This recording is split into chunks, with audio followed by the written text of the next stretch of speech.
तो last lecture में अपने क्या किए थे? लास्ट लेक्चर में विला कंट्रोलर, अच्छा वही है विला कंट्रोलर बनाए थे। विला कंट्रोलर का क्रिएट हो गया था, ठीक है।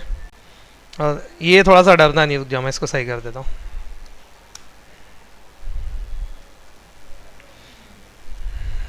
Public action result create view, ठीक है। अभी क्या तकलीफ? हाँ बताओ।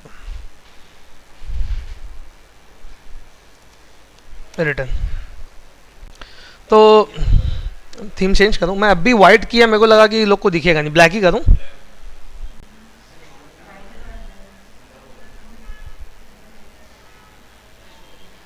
डार्क, ठीक है। तो लास्ट स्टेप पे अपने ये देखे थे कि किस तरीके से जो है कंट्रोलर बना था, कंट्रोलर के अंदर क्रिएट का गेट और पोस्ट अपने लिख दिए थे। तो इसकी पूरी क्रड एप्लीकेशन कंप्लीट करना है पहले तो अपने को। तो उससे पहले मैं क्या करता हूँ, क्रड कंप्लीट कर लेते हैं ना। ओके, हाँ चलो गिट देखो थोड़ा सा। अभी अपने कहाँ पे है? मास्टर में कोड कर रहे हैं। देखो मास्टर ब्रांच, सॉरी यहाँ दिखाता हूँ, ठीक है। अपने मास्टर ब्रांच में अभी होता क्या है, ये वो ब्रांच है जो अपने एक्चुअल गिट पे है। तो ऐसा तो होता नहीं, मैं बताया था कि डायरेक्ट मेन ब्रांच में मास्टर में कोड नहीं करते हम लोग क्या करते हैं, फीचर ब्रांच में कोड करते हैं। ये फीचर डेवलप करने के लिए एक ब्रांच बना लो और वो ब्रांच में कोड करो। वो ब्रांच में कोड करने के बाद कमिट करो, पुश करो। जब पुश करोगे तो वो चेंजेस रिक्वेस्टेड रहेंगे मेन ब्रांच में मास्टर में मर्ज होने के लिए, समझे बात को। तो वो रिक्वेस्ट जाएगी तुम्हारे सीनियर को और वो अप्रूव करेगा, हाँ भाई इसका कोड सही है, मास्टर में मर्ज कर दो। तो इस तरीके से खाली पुश करने से ऐसा नहीं कि मास्टर में जाके वो कोड तुम्हारे मिल जाएगा, मर्ज हो जाएगा। समझ में आ रही है कि नहीं बात? कि मेरे को थोड़ा ब्लैंक वो चाहिए, गेट का खाली फ्लो समझ लो तो थोड़ा सा मेरा सर नहीं पकड़ेगा। अभी अभी कैसा होता है, अभी एक है अपना कोड मास्टर ब्रांच में, ये अपनी मास्टर मेन ब्रांच है, इसको मेन भी बोलते हैं, मेन ब्रांच। अब ये अभी जितना आपने कोड किए ना वो ये एक्चुअल में गिट पे पड़ी हुई है, ये एक्चुअल में गिट पे पड़ी हुई है। अब अगर फॉर एग्जांपल मुझको इसमें कट एप्लीकेशन वाला फीचर इनेबल करना है तो मैं क्या करूंगा, यहां छेड़छाड़ नहीं करूंगा, यहां से एक फीचर ब्रांच में बनाऊंगा और फॉर एग्जांपल वो फीचर का नाम है कट। तो मैं ये ब्रांच बना लिया। अब मैं जो डेवलपमेंट कर रहा हूं मतलब वो इसमें कर रहा हूं, मतलब ये वाली ब्रांच में कर रहा हूं, समझे बात को। अब मेरा काम कंप्लीट हो गया, मैं कर लिया काम कंप्लीट। तो अब मैं क्या करूंगा, यहां से इसको करूंगा पहले कमिट। तो कमिट करने से क्या होता है, चेंजेस लोकली सेव हो जाते हैं, लोकल मेरे लोकल पे है। अब कमिट करने के बाद मैं कर दिया इसको पुश, तो अब ये रिक्वेस्टेड है कहां जाने के लिए, मास्टर में। मतलब मैं पुश किया तो इसका मतलब ये होता है कि अब मैं भेजना चाह रहा हूं मास्टर में कोड, भेज नहीं दिया, भेजना चाह रहा हूं।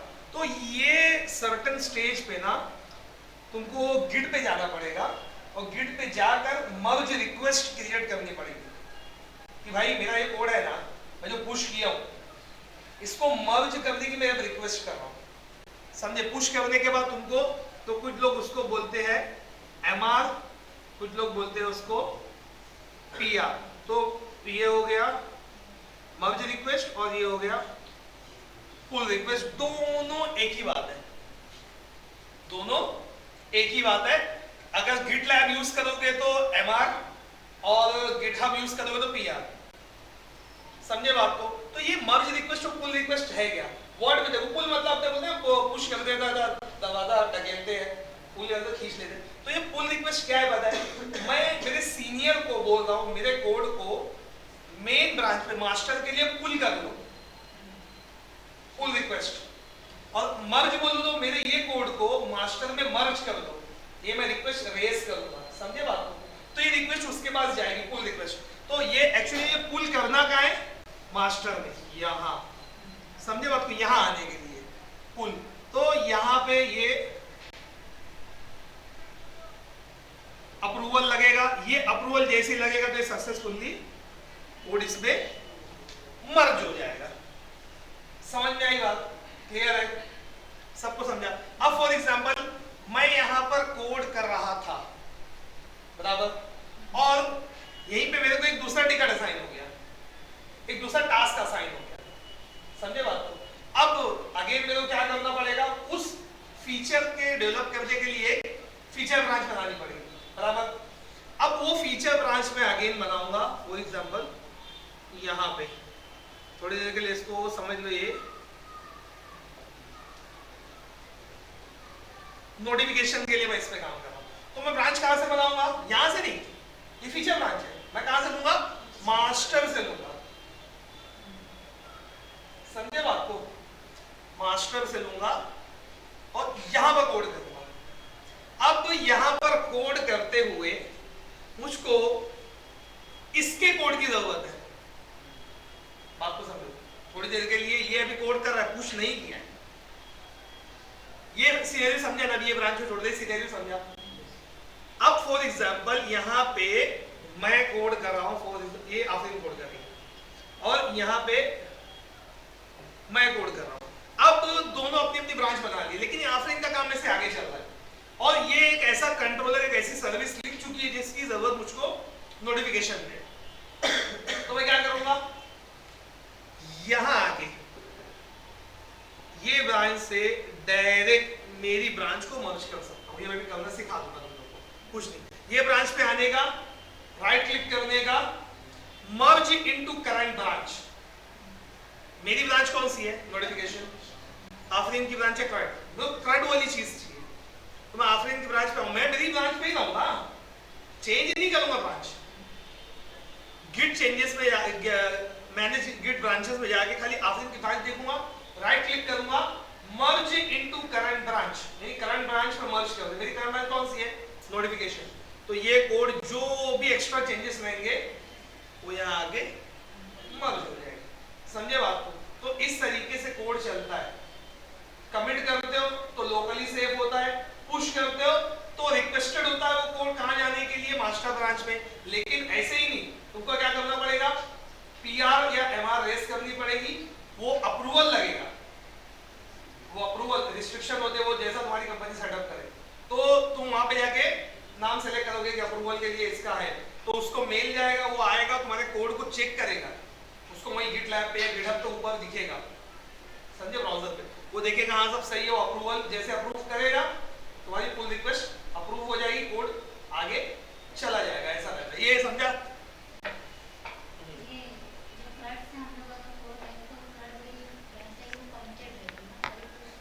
हाँ कमिट करना पड़ेगा, कमिट करना पड़ेगा। जैसे सही सही क्वेश्चन है, CRUD पे कमिट करके रखे है, उसका कोड भी ऊपर नहीं गया है, कमिट यानी लोकल ब्रांच में सेव हुआ है कमिट करके, तो वो कमिटेड कोड को ही मैं नोटिफिकेशन मिल सकता हूँ। इसलिए हम लोग को बोलते हैं क्या कि ऑलवेज कमिट कर दो, कमिट करना भूलो मत। मेरा कोड लॉस हो चुका है, इससे मैं कमिट नहीं किया था, एक मतलब मेरा लैपटॉप ही क्रैश हो गया था। सबसे ज्यादा खुशी तभी होती है, फिर हो गया सीन मेरा, ये हफ्ता भी काम नहीं है शायद। मैं संडे को काम करते बैठा था तो एक खुशखबरी आई। खुशखबरी ये थी कि वो मेरा गिट का जो है ना, हम लोग जैसे तुम लोग कम्युनिटी एडिशन यूज करते हो ना, अरे गिट का बोलता हूँ, विजुअल स्टूडियो का, तुम लोग कम्युनिटी एडिशन यूज करते हो कि कम्युनिटी पे काम करने के लिए जो फ्री में अवेलेबल है कुछ जो तुम लोग अभी यूज कर रहे हो। इसी तरीके से एक प्रोफेशनल होता है, एक एंटरप्राइज होता है। तो हम लोग प्रोफेशनल यूज करते हैं कंपनी में, तुम लोग भी जब ज्वाइन करोगे तो तुम लोग का आईडी पे तुमको तुम्हारा प्रोफेशनल मिलेगा। तो बहुत सारे फीचर तुमको दिखेंगे उसके अंदर, खाली जैसे भी सिलेक्टेड फीचर है ना विजुअल स्टूडियो में, बहुत सारे फीचर दिखेंगे वहाँ पे। तो उसका लाइसेंस होता है, तो मेरा अल्हम्दुलिल्लाह भी एक्सपायर हो गया, तो मैं टिकट रेस करूँगा, फिर वो स्पेन की मैनेजर वो अप्रूव करेगी, फिर वो जितना अल्लाह का जितना वक्त लग सकता है लगे, है कि नहीं। तो फिर ये दिसंबर एटलीस्ट 5-8 दिन अपना निकल जाए, अर्जेंट बेसिस पे काम नहीं, अच्छी बात है, गाय का काम शैतान का है, जल्दी नहीं करना चाहिए, तो ये फ़ायदा भी हो जाता है कभी कभी। बेहतर ये फ्लो समझा ना, ये फ्लो को प्रैक्टिकली करो आप। तो यहाँ पे जो दिखाता है ना, ये भी मैं मास्टर ब्रांच में हूँ, मेरी मेन ब्रांच में हूँ, तो यहाँ कोड नहीं करना है, अब मैं फीचर ब्रांच बनाऊँगा। तो मैं यहाँ पे आया गिट में आके मैनेज ब्रांचेस, ये दिख रही है देखो, ये मास्टर ब्रांच है मेरी, तो मैं क्या करूँगा, इससे एक मेरी लोकल ब्रांच बना लूँगा, फीचर ब्रांच। तो यहाँ पर देखो कुछ चेंजेस कर दिया है शायद मैंने, तो जब ये चेंजेस रहेंगे ना तो क्या बोलेगा, चलो वो भी करके बताता हूँ। अभी मैंने एक चेंज कर दिया, देखो यहाँ दिखा रहा है क्या चेंजेस किया, डबल क्लिक करो, हाँ खाली वही मेथड को जो है मैंने चेंज किया, मतलब थोड़ी देर के लिए इसको ऐसे ही रहने दो, वो चेंजेस रहने दो ऐसे ही। मैं आया इस पर राइट क्लिक किया मास्टर ब्रांच पे, और कहाँ गया, न्यू लोकल ब्रांच फ्रॉम, यानी इस मास्टर से तुम एक लोकल ब्रांच बनाओ, मतलब ठीक है बना लिया। अब यहाँ पे मैं उस ब्रांच का नाम दे देता हूँ, फॉर एग्जांपल अपना क्रिएट हो गया है ना, तो चलो क्रड ही लिख देता हूँ, क्या होता है, ठीक है, मैं क्रड नाम से एक फीचर ब्रांच बना रहा हूँ। हाँ अगर मैं यहाँ पे ऐसे लिख दिया फॉर एग्जांपल फैसल स्लैश, जैसा हम लोग कंपनी में करते हैं, तो क्या होगा पता है, ये लेफ्ट साइड में दिख रहा है तुमको, वहाँ पे एक फोल्डर है रिमोट्स स्लैश ओरिजिन, उसमें एक फोल्डर बनेगा फैसल नाम का, उसके अंदर ब्रांच बनेगी, तो स्लैश से पहले जो भी रहेगा वो फोल्डर बन जाएगा, समझे बात को। तो मेरे को भी फिलहाल वैसा नहीं करना है, सिंपल देखो क्रड इस नाम की ब्रांच कहां से बनेगी, बेस्ड ऑन मास्टर, तो मास्टर के बेस पे एक लोकल ब्रांच में बना रहा हूं। और चेकआउट ब्रांच, तो चेकआउट का मतलब क्या होता है, उस ब्रांच में चले जाना, लोग कंफ्यूज होते हैं, चेकआउट का मतलब होता है निकलना क्या, नहीं, चेकआउट का मतलब गिट में होता है वो ब्रांच में जाना। तो क्या करेगा, ब्रांच बनाएगा और उसको चेकआउट भी कर देगा, यानी उसमें चला भी जाएगा। तो जैसे मैं इस पे भी क्रिएट पे क्लिक करूंगा ना, तो यहां मास्टर के बजाय क्या हो जाएगा, क्रड, यानी न्यू ब्रांच भी बन जाएगी और ब्रांच चेकआउट भी हो जाएगी, समझे बात को। और अगर मैं यहाँ पे चेकआउट को अनचेक कर देता हूं तो ब्रांच बन जाएगी, फिर मेरे को मैनुअली जाकर राइट क्लिक करके चेकआउट करना पड़ेगा ब्रांच को, समझे, क्लियर है, इतना समझा ना। तो भी मैं मेन ब्रांच से, मास्टर ब्रांच से अपनी एक फीचर ब्रांच बना रहा हूं जिसका नाम है क्रड। तो अभी वो क्या बोलेगा वो देखना, bring the changes to CRUD, यहां पे उसको एक अनकमिटेड चेंज मिला है, वही अपने जो कंट्रोलर में मैं किया हूं, जो मैं बोला कि मत करो ऐसी, ये बताने का था तुम लोगों को। अब फॉर एग्जांपल ये चेंज नेसेसरी नहीं है फिलहाल, तो अभी नहीं है, तो मैं क्या करूंगा, डिस्कार्ड चेंजेस और फोर्स चेकआउट, तो वो चेंजेस मेरे उड़ जाएंगे और न्यू ब्रांच बन जाएगी और चेकआउट भी कर दूंगा मैं उसके अंदर, समझे बात को। असीरा समझा, नहीं समझा, मैं समझाता हूं। ये मेरी मास्टर ब्रांच है, ये मेरी वाह क्या पढ़ा रहे हो सर, सही है वही हो गया ये तो देखो ये अपनी मेन ब्रांच है, मास्टर ब्रांच, कोई टेंशन नहीं, मास्टर ब्रांच है। अब इसमें कोड नहीं करना है, इसमें से एक फीचर ब्रांच बनाना है।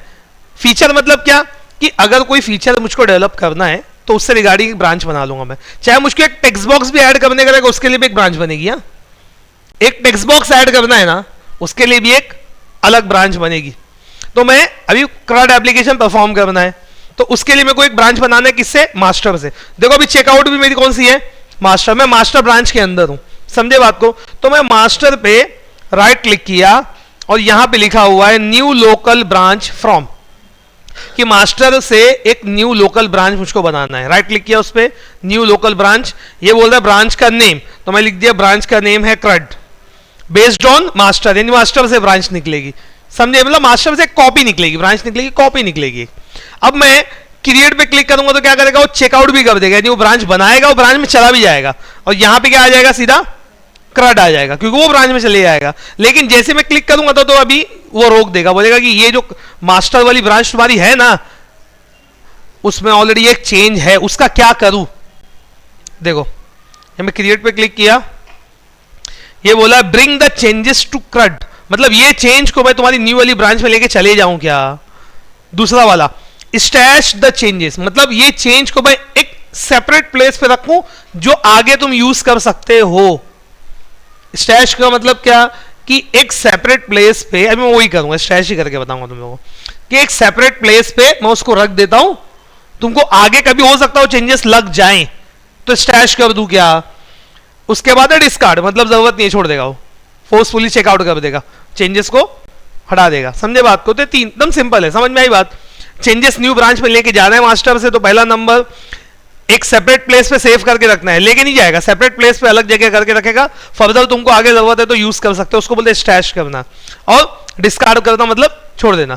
तो अभी ब्रिंग द चेंजेस करूंगा तो लेके चलिएगा, मैं स्टैश बताता हूं, ये दो एकदम सिंपल है। डिस्कार्ड मतलब छोड़ देगा, स्टैश मतलब सेपरेट प्लेस पे रखेगा, तो यहां पे भी सेपरेट प्लेस पे तुमको स्टैश दिखेगा। मैं बोला ठीक है, अलग करके रखो उसको। कंटिन्यू चेकआउट, देखो यहां चेंज होगा, ध्यान देना।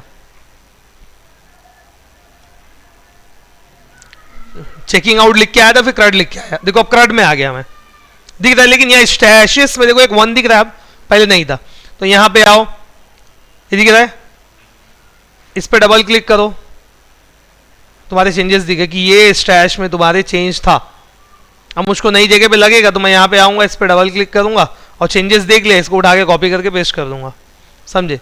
लेकिन अभी मेरे केस में तो मुझको पता है कि मुझको क्या करना है, और पॉप करूंगा तो ये अप्लाई हो जाएगा, अरे सॉरी ड्रॉप हो जाएगा। ये अप्लाई और पॉप एक ही है, कुछ होगा बेसिक डिफरेंस पता नहीं, लेकिन काम एक ही होता है। चाहे अप्लाई करूं चाहे पॉप करूं तो ये चेंजेस मुझको मिल जाएंगे। इसमें किसी को अभी कोई डाउट, आसिरा क्लियर हुआ। और तुमको नहीं चाहिए फॉर एग्जांपल तो ड्रॉप कर दो, समझे बात को। ये क्या बोला, are you sure you want to drop stash 0, this operation is permanent, मतलब चेंजेस जाएंगे तो चले जाएंगे। या फिर यहां पे आओ, अप्लाई, देखो अब तुमको तुम्हारे इसमें गिट के अंदर न्यू ब्रांच में चेंजेस में वो चीज दिखेगी, दिख रही है।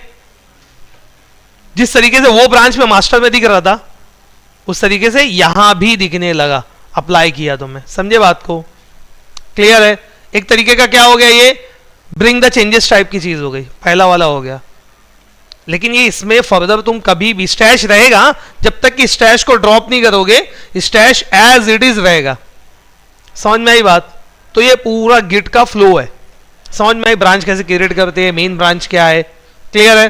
तो अब अपने फीचर ब्रांच पे कोड करेंगे, कमिट करके लोकली। और हाँ, ये जो अपने को दिखाया, अगर मैं इसको कमिट कर देता ना तो फिर नहीं दिखाता। जो मैं चेंज किया था ना, ये लाइन, इसको मैं कमिट नहीं किया था। अगर मैं कमिट कर देता ना, फिर ब्रांच यहां से वहां करो तो कोई फर्क नहीं पड़ता। लेकिन तुम्हारे चेंजेस अगर गिट चेंजेस के अंदर दिख रहे हैं, तुम उसको कमिट नहीं किए हो, तो एक ब्रांच से दूसरी ब्रांच पे वो तुमको जाने नहीं देगा। तो बोलेगा ये जो चेंजेस है उसका क्या करो, या तो स्टैश कर दो, या तो लेके जाओ, या तो डिस्कार्ड कर दो, 3 ऑप्शन है। समझ में आई बात, क्लियर है। अरे एकदम सिंपल है, उसमें क्या है, समझा सबको। मतलब कोई लॉजिक वॉजिक भी नहीं है उसके अंदर। तो यहां जो देखो मैं ब्रांच बनाया, मास्टर के ऊपर दिख रहा है क्रड, और बोल्ड है, यानी मैं उसके अंदर चेकआउट कर चुका हूं, मास्टर में नहीं हूं। मास्टर में आने का रहेगा तो फिर मैं क्या करूंगा, मास्टर को यहां आके चेकआउट कर दूंगा। तो देखो फिर वो बोला क्यों, क्योंकि यहां चेंजेस है, समझे बात को। कमिट नहीं किया हूं, खाली कमिट कर दूंगा तो फिर ये नहीं दिखाएगा। तो तुमको ब्रांच चेक इन चेकआउट अगर करना है तो क्या करने का, कमिट कर देने का, क्लियर है।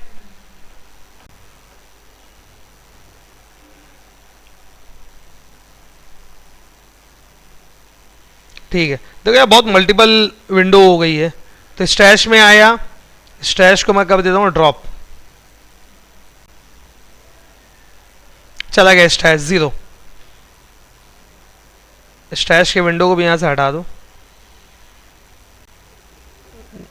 ठीक है। Solution explorer.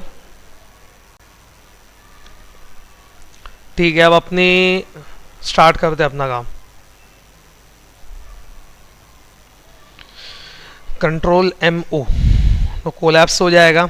तो आगे अपने को फर्दर करना क्या, क्रड कंप्लीट करना है सबसे पहले, तो है कि नहीं, क्रड एप्लीकेशन अपनी कंप्लीट करना है। तो मैं यहाँ पे आया, चेंजेस कर ली, देख लो क्या है चेंजेस। अच्छा वही चेंजेस है, इसको अंडू कर दो। हाँ वही है।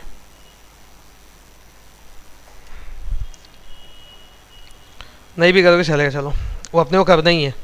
असल में लास्ट लेक्चर में फुरकान पूछ लिया था कि वो शॉर्ट तरीके से भी एक लिखते हैं ना मेथड को, तो मेथड को शॉर्ट हैंड फॉर्म में कैसे लिखते हैं, उसको क्या बोलते हैं, लैम्बडा एक्सप्रेशन। तो वो टाइप पे तुम मेथड भी लिख सकते हो, तो वही किया था मैं और कुछ नहीं।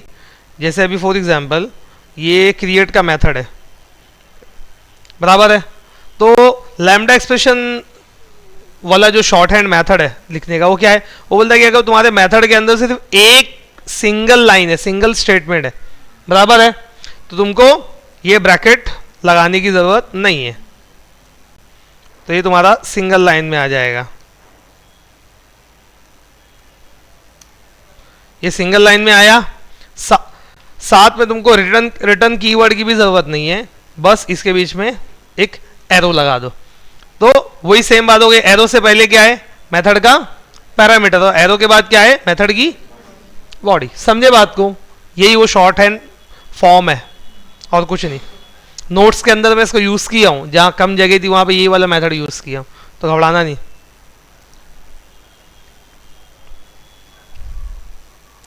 तो अपना लिस्ट हो गई, क्रिएट हो गया, अब एडिट का कोड करना है। ठीक है, कैसा अपना विजुअल स्टूडियो एकदम तूफानी चल रहा है, देखो पूरा कोड लिख के दे दिया। टैब दबाऊंगा, पूरा हो गया। तुम लोग को नहीं देगा वो, टेंशन मत लेना। तो मैं लिखा पब्लिक आई एक्शन रिजल्ट। अब मुझको करना है क्या, एडिट। तो एडिट पे मैं क्या किया, एडिट पे आईडी रिसीव होगी, आईडी के बेसिस पे फाइंड करके विला निकाला। विला अगर नल है तो नॉट फाउंड, अदरवाइज जो विला आया है वो स्क्रीन पे पॉपुलेट कर दूंगा।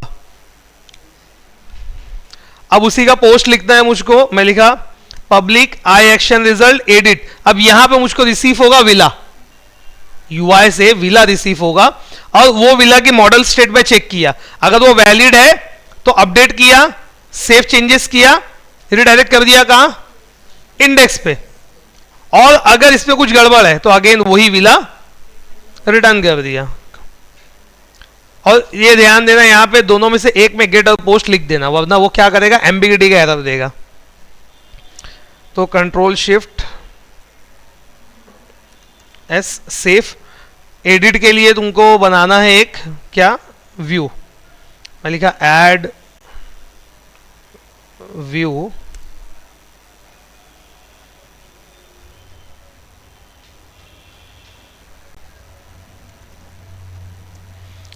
एडिट। अब यहां पे सेम पूरा की पूरा क्या है, वो क्रिएट वाला ही है, तो थोड़ी देर के लिए मैं वही यूज करता हूं। क्रिएट के व्यू पे आया कंट्रोल C, और एडिट पे आया कंट्रोल V। चेंजेस क्या रहेंगे, हिडन फील्ड, हिडन फील्ड, समझे बात को, क्योंकि जब वहां से भेजोगे तो यहां पे क्या आएगा, ऑब्जेक्ट आ रहा है ना, तो आईडी प्रिजर्व करना पड़ेगा तुमको। यहां से तुम क्या भेज रहे हो, कहां गया एडिट का, फाइंड करके विला निकाले, विला भेज रहे हो ना, ये विला यहां रिसीव होगा तो आईडी प्रिजर्व नहीं रहेगी, तो काम तुम्हारा गड़बड़ा जाएगा एडिट करने में। तो मैं लिखा यहां पे क्रड एप्लीकेशन में वो डिटेल में बताया हूं, ये हिडन फील्ड में ले लिया, आईडी ही नाम है ना, villa.js में चेक कर लो आईडी नाम है कि नहीं, हाँ आईडी ही नाम है। तो ये हिडन फील्ड ले लिया, बाकी सब फील्ड सेम रहेगी, इमेज यूआरएल अपडेट पूरा सेम है, समझे बात को। बस खाली ये कहां पे रिडायरेक्ट होना चाहिए फॉर्म, एडिट के एक्शन पे जो विला से बिलोंग कर रहा है, बराबर। पोस्ट ही होगा, बाकी सब सेम है, ठीक है। सबमिट। और यहां पे क्रिएट के बजाय अपडेट या एडिट लिख दो। ये सेफ हो गया। विला कंट्रोलर पे आओ, यहाँ पे डिबग पॉइंट लगाओ। बटन बना चुके हैं अपने, एडिट करने के लिए बटन भी तो लगेगी ना, बटन नहीं बनाए हैं। तो यहाँ पे एक टीडी ऑफ ले लिया एक्शन,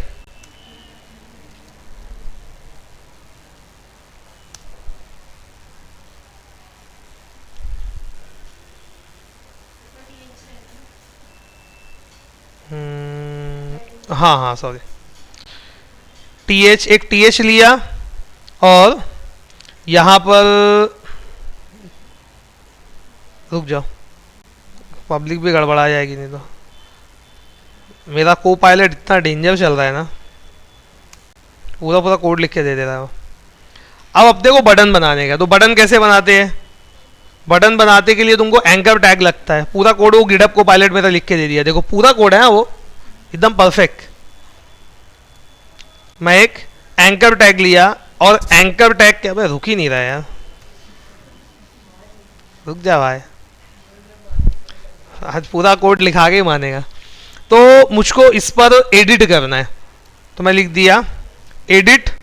एडिट के क्लिक पर ये रिडायरेक्ट होना चाहिए कहाँ पे, ASP controller villa ASP action edit लेके जाना चाहिए राउट पैरामीटर में आईडी, और वो अपने को मिल जाएगी ऊपर विला डॉट आईडी से, बराबर।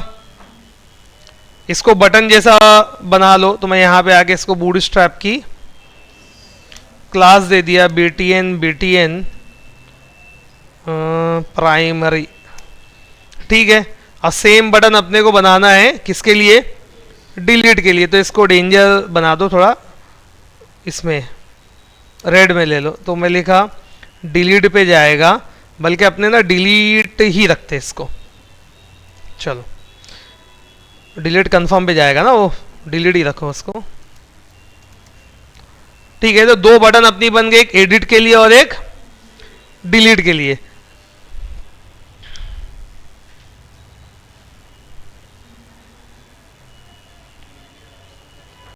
ठीक,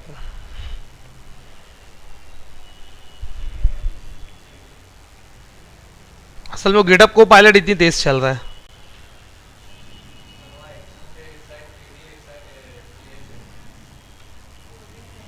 अच्छा अच्छा, यहाँ सही कर देता हूँ, चलो मसला नहीं।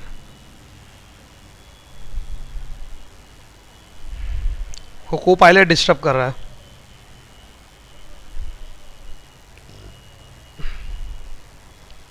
ठीक है, ये विलास पे क्लिक किया, ये विला की लिस्ट अपने पास आ गई। बहुत डेंजर डिस्क्रिप्शन ज़्यादा हो रहा है।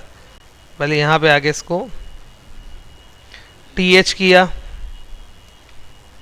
ठीक है। अब करना क्या है, यहाँ पे आओ, इसको कर दो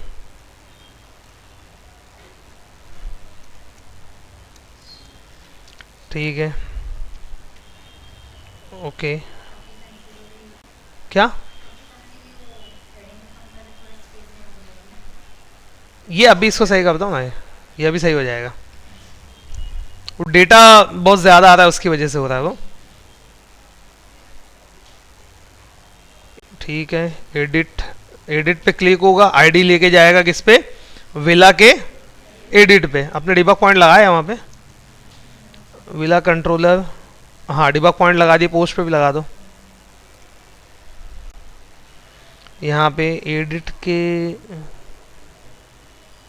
नहीं जा रहा है, कुछ गड़बड़ है, कुछ गड़बड़ है। TD क्लास बिटिन parameter ASP controller villa ASP action edit ASP route equal to villa dot ID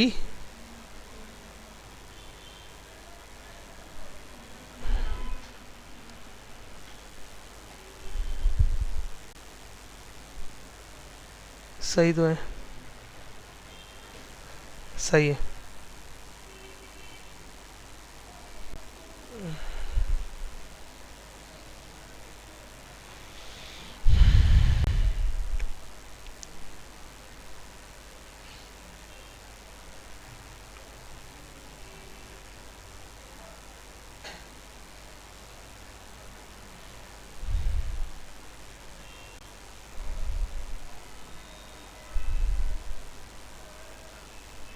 जा क्यों नहीं रहा?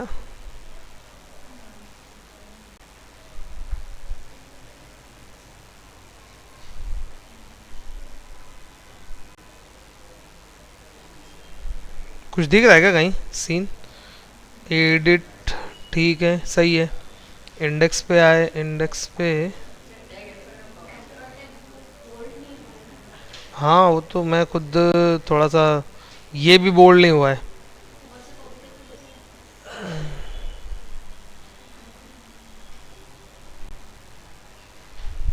नहीं लेकिन कुछ उसमें है नहीं यार, टैग हेल्पर के सपोर्ट का मसला है कुछ।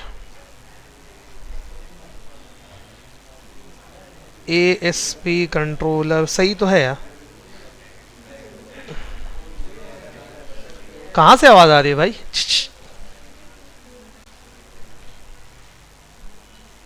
जब इशू आता है तो ज़्यादा ध्यान देने का कि आएगा आएगा। बेकार एट रेट के वो कि उसको पता ही नहीं चलेगा विला क्या है, समझे? तभी ये इंटेलिजेंस आया ना, villa dot I D, image you R L, name, समझे? इसको एक बार बिल्ड कर देता हूँ खाली, बिल्ड का प्रॉब्लम होगा, कंट्रोल शिफ्ट बी।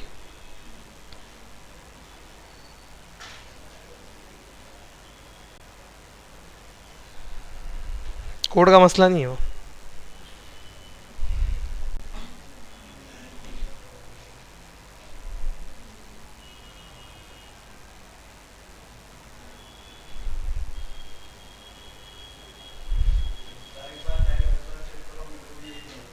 हाँ वही मेरे को लग रहा है। क्या? वही करता हूँ। एक मतलब खाली टैग हेल्पर चेक करो, व्यू इंपोर्ट्स। चेंज तो कुछ किया ही नहीं, सेम है यहाँ, तो कुछ चेंज ही नहीं किया हूँ। ये बंद करो इसको, कंट्रोल शिफ्ट एस, सेव।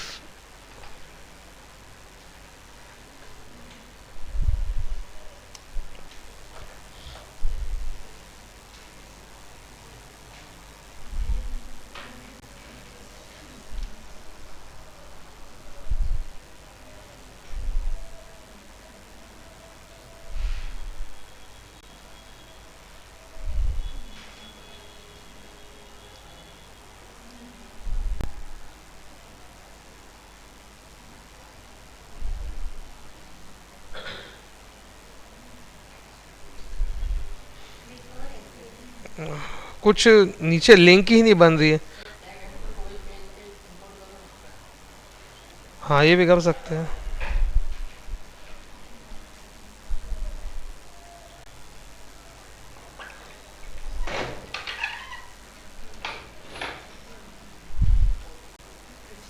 ये हुआ। एक और चीज़, ये कहाँ से आ रहा है? ये चेक करना है मेरे को, उसकी वजह से कोई प्रॉब्लम हो रहा है कहीं, कहीं कुछ छूटा है। टी आर, टी डी, ये टी डी हो गया, ये टी आर हो गया, ये डिव हो गया। रुक जाना, कहाँ गया?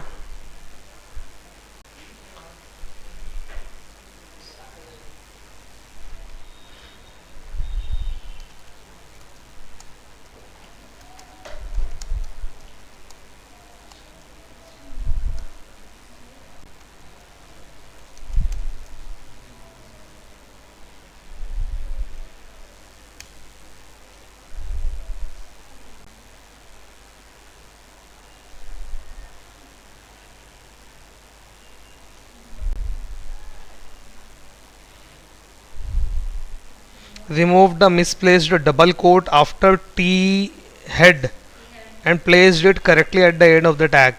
टी हेड में कहीं कुछ, हाँ यार ये देखो, दिखा।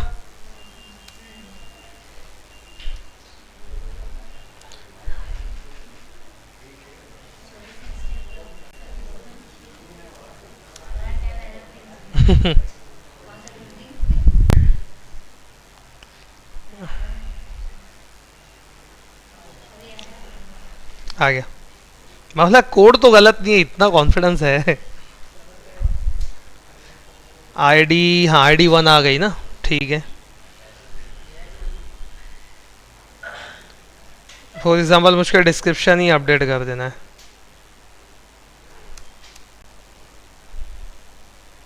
मैं सेव किया अगेन, अब यहाँ पे आईडी प्रिजर्व होके आना चाहिए। आईडी आ गई और कंटेंट भी आ गया, और मॉडल स्टेट जो है वो चेक करो, हाँ ट्रू है, चला जाएगा, वो अपडेट कर देगा, अपडेट करके रिडायरेक्ट भी कर देगा, हो गया है ना। तो ये तो सही हो गया है। इसमें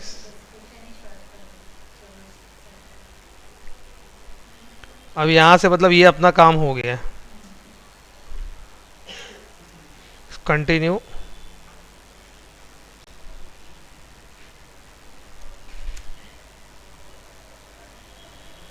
सेफ,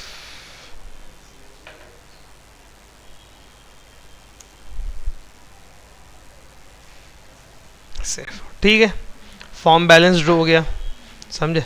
फर्दर अपने इसमें और भी काम कर सकते हैं कि भैया डिस्क्रिप्शन जो रहेगा वो 20 कैरेक्टर से ज़्यादा चाहिए ही नहीं, समझे। तो वो जाके कहाँ करने का, मॉडल पे लिख देने का, सिंपल। तो ये तो हो गया। ये जो है रॉन्ग डेटा है, तो इसको अपने भी डिलीट में यूज़ कर देंगे, इसको ही डिलीट कर देंगे, समझे बात को। तो डिलीट पे भी बराबर 4 3 ये सही चल रहा है अपना, ठीक है। तो यहाँ पे डिलीट का भी कोड लिख दो। मैं Ctrl+MO, यहाँ पे मैं लिखा, ठीक है। यहाँ पे आईडी रिसीव होगी, आईडी वाला विला निकालेगा, उसकी नलेबिलिटी चेक करेगा, नल रहेगा तो नॉट फाउंड, अदरवाइज रिमूव। तो ऐसा अपने को नहीं करना है। कंफर्म कब करोगे, कंफर्म भी तो करना है ना। तो यहाँ पे क्या करने का,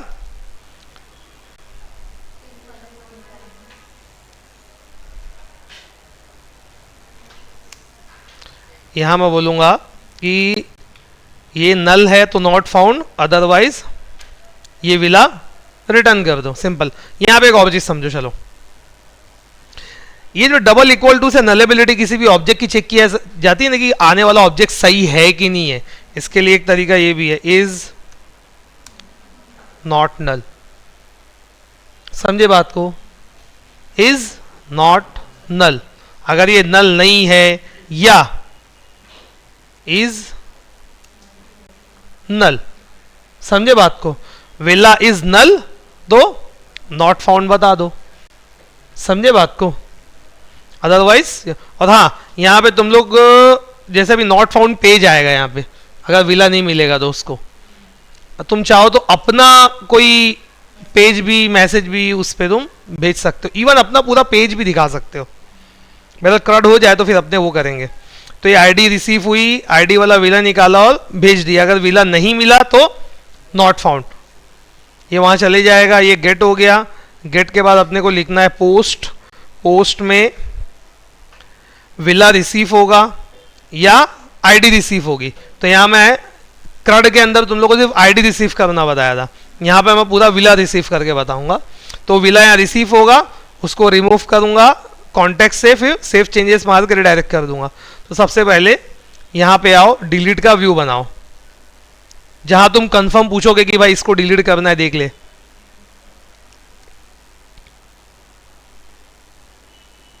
सब वही कोड पूरा रिपीट हो रहा है क्रड का। ये डिलीट का व्यू है। मिलते जुलता डिजाइन तुम्हारे पास ऑलरेडी कहां पे है, इंडेक्स में है, एडिट में है, सॉरी। मैं बताता हूं करना क्या है, एग्जिस्टिंग डिजाइन को कैसे यूज करते हैं।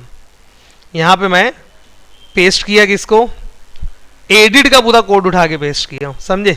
अब मैं क्या करूंगा, अब डिलीट कंफर्म जब पूछेगा तो जाहिर सी बात है मैं वहां पे उसको चेंज करने नहीं दूंगा इनपुट को, बराबर है। तो सारे इनपुट टैग को डिसेबल कर दो, खाली उसको दिखना चाहिए, समझे। तो वो कर देंगे अपने, और ये सबमिट होगा डिलीट पर। तो यहां पे आके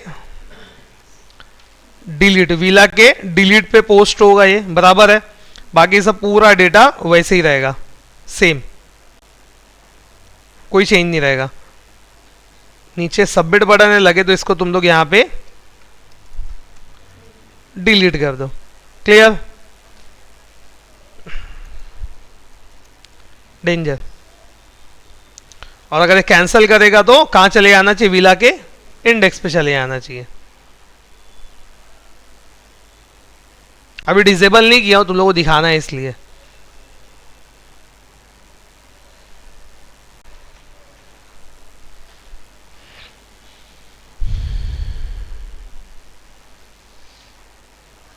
विला पे आया,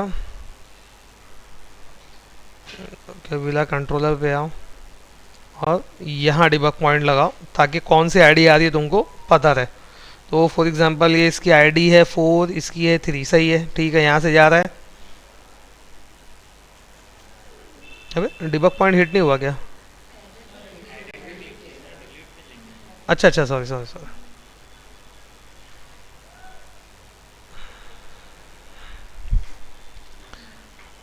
डिलीट आईडी रिसीव हो गई, चलो ठीक है,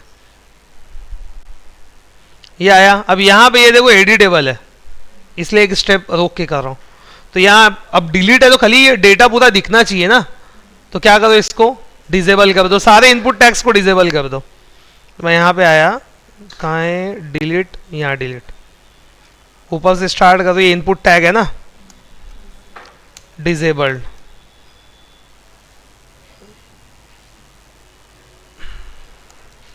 ये भी डिसेबल, ये भी डिसेबल,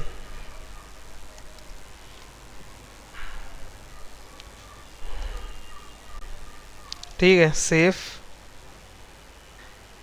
डिबग पॉइंट हिट हुआ, अगेन कंटिन्यू। अच्छा नेम को भूल गया मैं, देखो बाकी सब दिख रहा है, नेम को ऊपर भूल गया मैं करने। अब डिबग पॉइंट यहाँ से हटा दो, अगेन सेम फाइल में जाओ, सबसे ऊपर नेम ये है, इसको कर दो डिसेबल, ठीक है। सेव किया, ये भी डिसेबल हो गया। फॉर एग्जांपल पहले को डिलीट करना है, इस पर क्लिक किया, अब ये डिसेबल है, इस पर को क्लिक कर रहा हूँ, कुछ नहीं हो रहा है, खाली अब डिलीट करूंगा तो ये डेटा पूरा चला जाएगा डिलीट होने के लिए विद आईडी। इसलिए डिलीट के केस में भी मैं क्या लिखा हूं, हिडन फील्ड, समझे। तो उसको पता कैसे लगा किसको डिलीट करना है। तो यहां से डिलीट पे क्लिक करूंगा तो यहां पे विला कंट्रोलर के पोस्ट पे यहां पे रिसीव होगा। यहां से डिबग पॉइंट हटा दिया हूं, इसका काम नहीं है। तो ये इस पे डिलीट पे क्लिक करूंगा तो जाएगा। तो थोड़ी देर के लिए क्या करो, इसको रियल डेटा दे दो और इसी को डिलीट भी कर देना। तो मैं फॉर एग्जांपल यहाँ दे दिया एडी विला, डिस्क्रिप्शन हो गया ये लग्जरी फार्म, इसका प्राइस हो गया 12,000 स्क्वायर फीट है, 15,000 स्क्वायर फीट है, ऑक्यूपेंसी 15 लोग की है, इमेज यूआरएल इसकी दे दो कुछ www.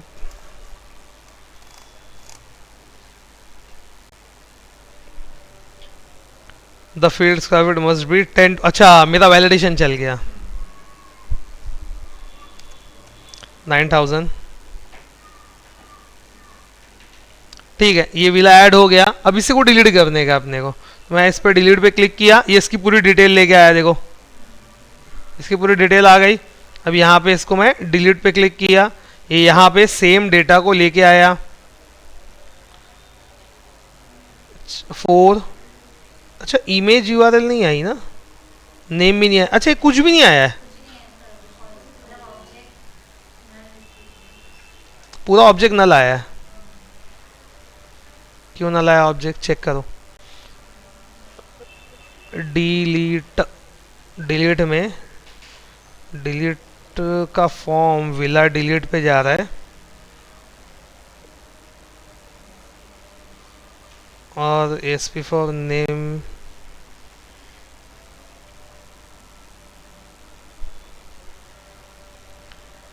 प्राइस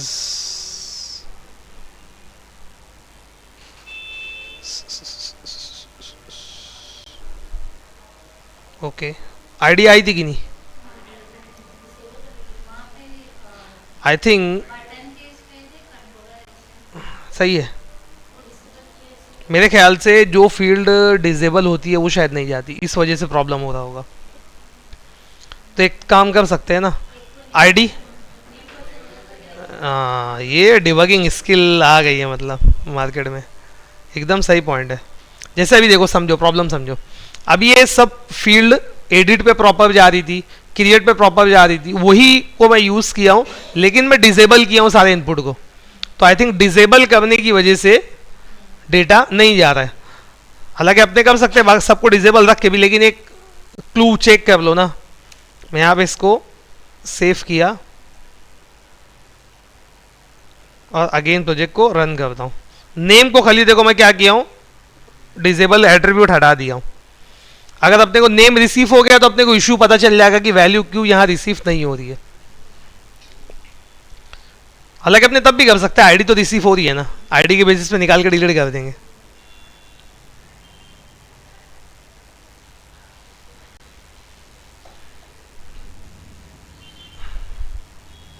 ठीक है ये इतना देखो इसलिए थोड़ा बोल्ड भी हो गया इसको किया डिलीट पे क्लिक यहाँ पे नेम आ गया सही कैश एकदम प्रॉपर पकड़े दो तो अपने क्या करेंगे आईडी तो आ रही है ना अपने पास आईडी के बेसिस पे करेंगे तो यहाँ पर विला रिसीव ना करते हुए क्या रिसीव करेंगे आईडी और यहाँ पे आगे इसको अगेन जैसा था वैसे ही यहाँ आईडी रिसीव होगी तो आईडी के बेसिस पे डिलीट करेंगे तो यहाँ पे इसको कर दो डिलीट कन्फर्म ये मैं विला निकाला विला को दे दिया डिलीट करने के लिए remove save changes redirect next हो गया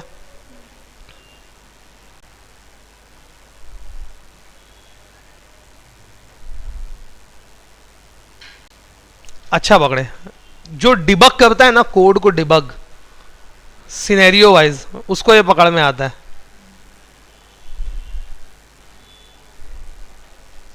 अभी भी यहाँ पे है कहाँ से आ रहा है पता नहीं चेक कर दे इसको लेआउट पे मेरे ख्याल से वो ठीक है तो ये यहाँ पे मैं इसको डिलीट पे क्लिक किया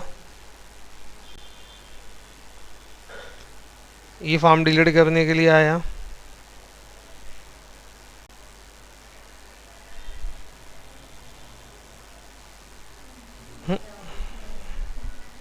हुआ नहीं डिबग पॉइंट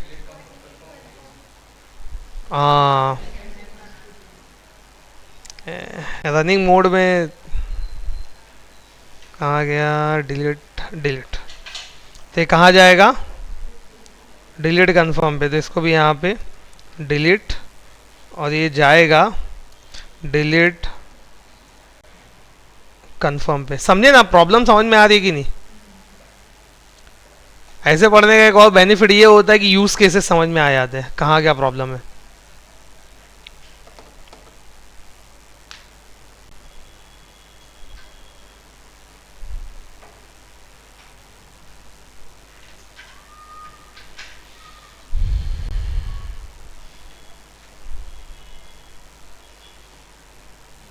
आईडी आ गई 4 F10 और रिकॉर्ड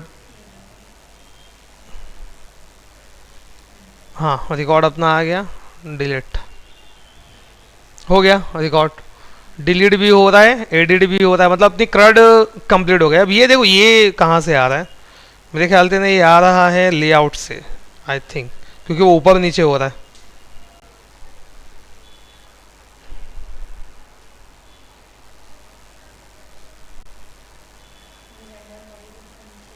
हाँ क्यों बोला क्योंकि टेबल के बाद ये ऊपर नीचे होता है देखो अभी इस पे ध्यान दो मैं एडिट पे क्लिक करूंगा ये नीचे है मतलब ये कॉमन है कुछ तो। अब मैं डिलीट पे क्लिक कर रहा हूं तब भी ये नीचे है।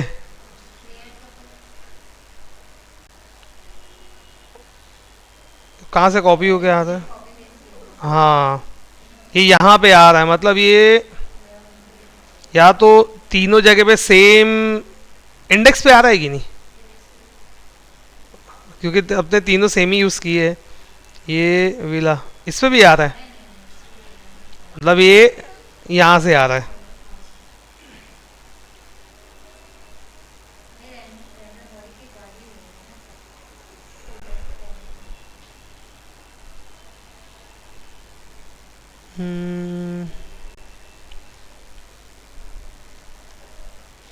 करो इसको इंस्पेक्ट।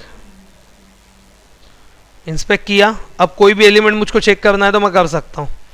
तुम लोग के लिए इसको साइड में कर देता हूँ, ये यहाँ ठीक है। तो अब इंस्पेक्ट पे किया, इंस्पेक्ट किए बटन पे क्लिक करो, अब जो एलिमेंट पे ले आओगे ना वो खुलेगा। जैसे मैं इस पे लेके गया तो ये कोड इसका देखो ऊपर। यार ये दिखाना बड़ा मुश्किल रहता है इसमें, कैसे दिखाऊं? रुक जाओ, कंट्रोल शिफ्ट आई और उसके बाद एलिमेंट, ये सारे एलिमेंट की CSS हो गई, ये एलिमेंट के ऊपर की मेन कोड हो गया। अब मुझको ये एलिमेंट को इस पर क्लिक किया, अब देखो जो जिस पे ले आऊँगा ना उसका कोड दिखाएगा।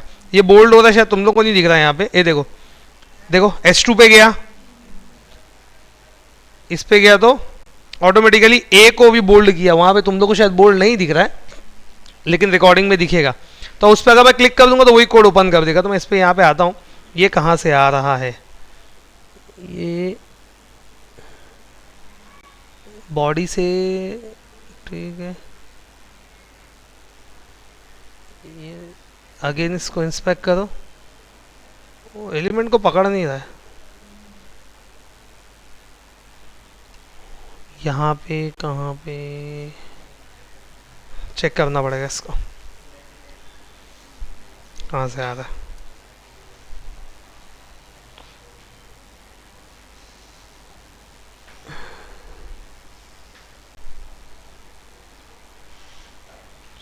लेआउट को उठाता हूँ, को पायलट को देता हूँ, को पायलट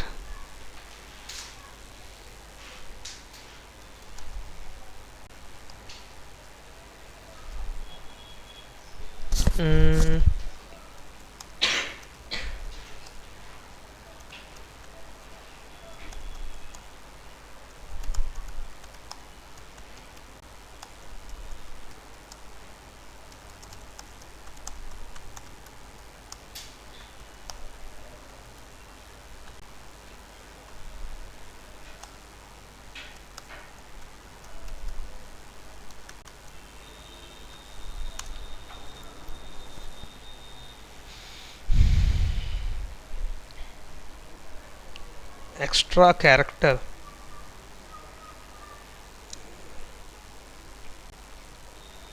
एक्स्ट्रा कैरेक्टर कहीं है बोल रहा है वो। ठीक है, कहाँ है?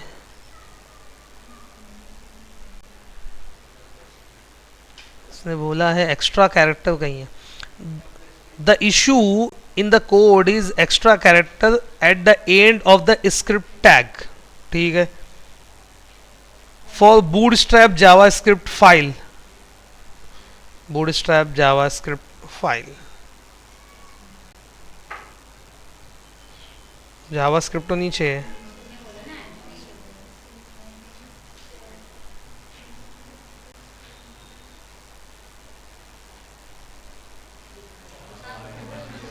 साला यहाँ छुप के बैठा था कुतरिया, समझे? ऐसा निकाला। तो ऐसे ही करने का, रियल टाइम पे तो ऐसे ही करते हैं हम लोग, होता है ऐसा सीन। ये मैं गिटअप को पायलट को दे दिया, तुम लोग उठा के देना चैट जीपीटी को। ठीक है, समझ में आई बात, क्या था इशू? एक्स्ट्रा टैग को कहीं, मतलब वो कॉपी पेस्ट करने में अपने से कुछ गड़बड़ हुई थी। बहरहाल, तो ये हो गया अपना क्रड, और थीम ब्लैक कर चुके हैं। करना क्या फर्दर, चलो यहाँ आगे देखते हैं।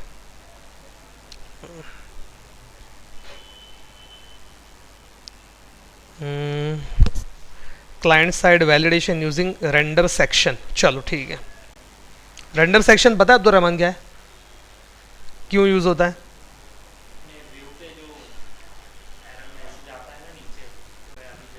नहीं, ये आंसर नहीं है। समझो, आप समझो। देखो, तुम जब लेआउट देखोगे ना अपना, लेआउट पे रेंडर सेक्शन नीचे तुमको मिलेगा। यहाँ देखो, render section, render section render करता है तुम्हारे व्यू की जावास्क्रिप्ट को। यहाँ पे देखो, ये 2 पैरामीटर लेता है, रेंडर सेक्शन 2 पैरामीटर लेता है। इसका डिफरेंस बताऊंगा, अवेट वाला भी है और सिर्फ रेंडर सेक्शन भी है। पहले रेंडर सेक्शन असिंग समझ लो अच्छे से कि ये अवेट क्यों लिखा, बगैर अवेट के भी चलेगा। तो रेंडर सेक्शन 2 पैरामीटर लेता है। एक लेता है कि किस नाम का सेक्शन तुमको व्यू पे बनाना है, तो उसका पहला पैरामीटर मैं लिखा स्क्रिप्ट या स्क्रिप्ट्स, इस नाम का सेक्शन तुम व्यू पे बनाओगे। और दूसरा है रिक्वायर्ड, ये क्या है?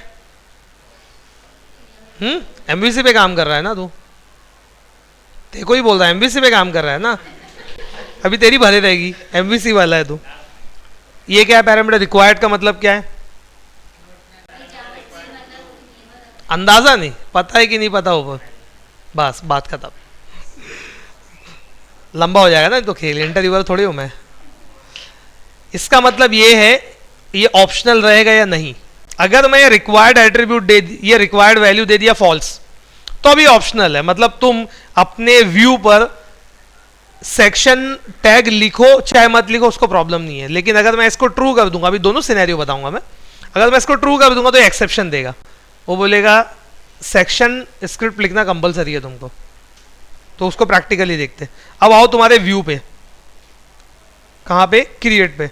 अभी क्रिएट के जब मैं व्यू पे आता हूं तो यहां पर कोई भी देखो सेक्शन नहीं लिखा हुआ है, कुछ भी, यहां कुछ भी नहीं लिखा हुआ है, कोई सेक्शन नाम की चीज ही नहीं है यहां पे। ठीक है, मैं यहां पे आया, अब इसको कर देता हूं मैं ट्रू। ठीक है, अब मैं इसको सेव किया, बंद करके चालू कर रहा हूं। स्टेप बाय स्टेप समझो।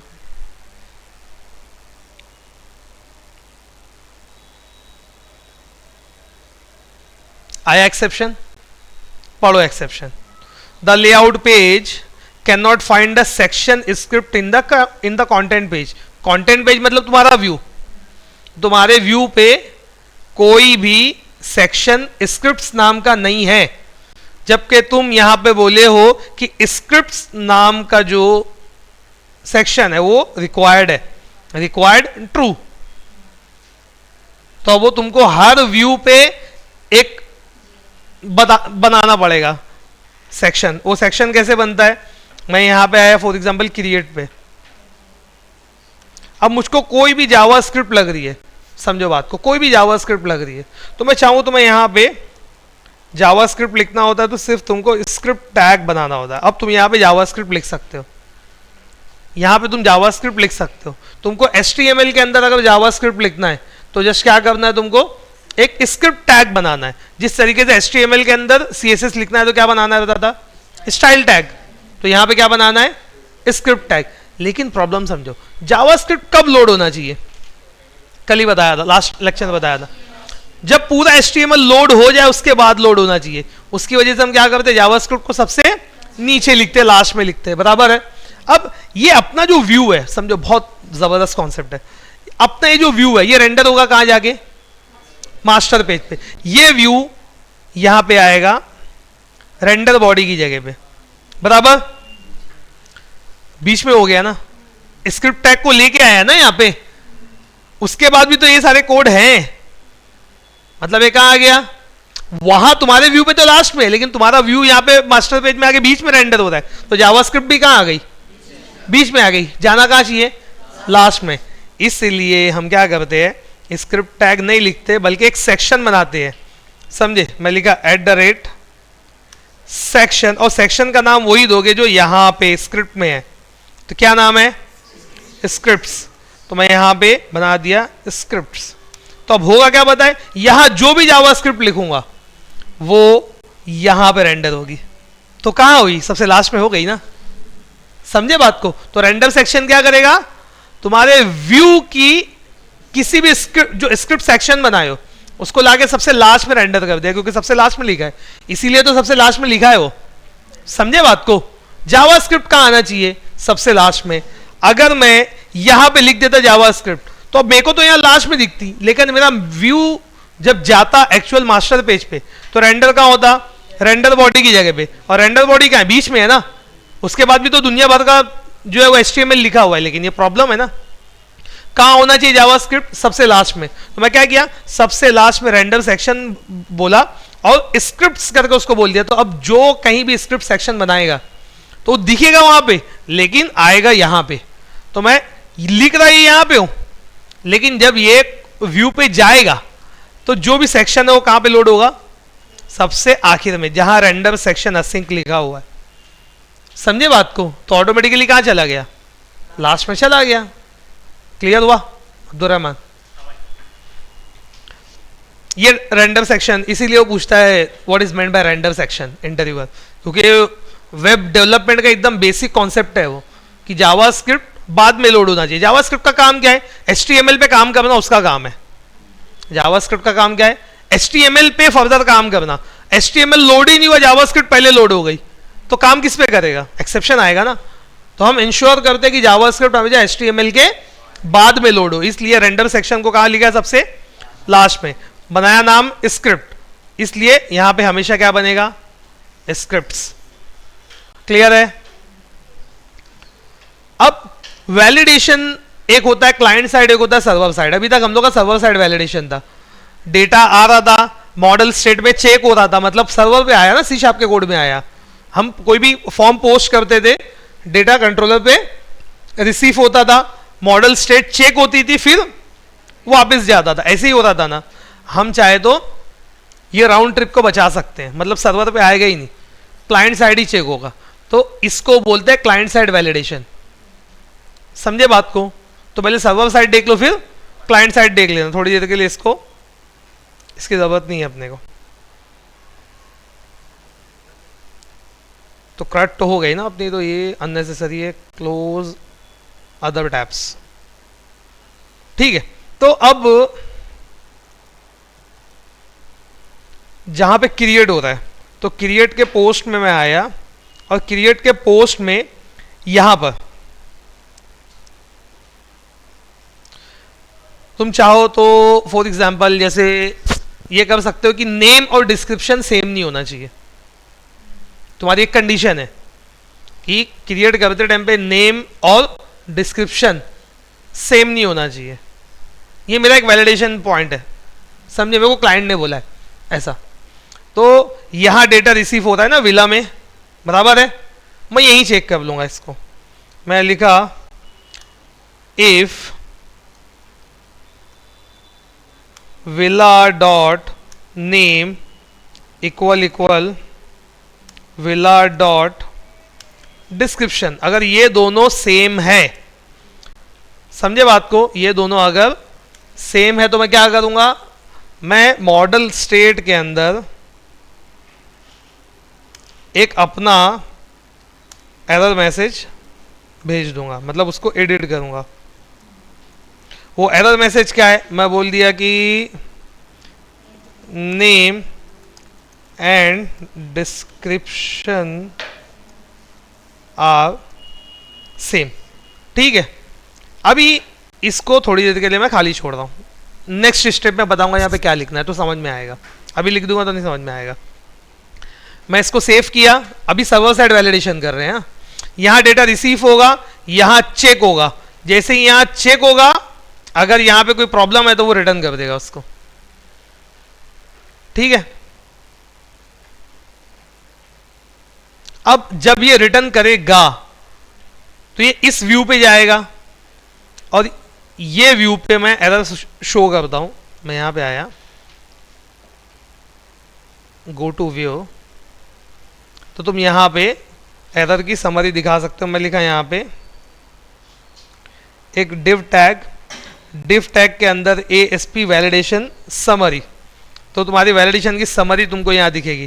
तो यहां पे तुम चाहो तो मॉडल ओनली या तो ऑल। अब दोनों में डिफरेंस क्या है वो एक एक करके चेक करो। तो मैं अभी लिखा फॉर एग्जाम्पल ऑल,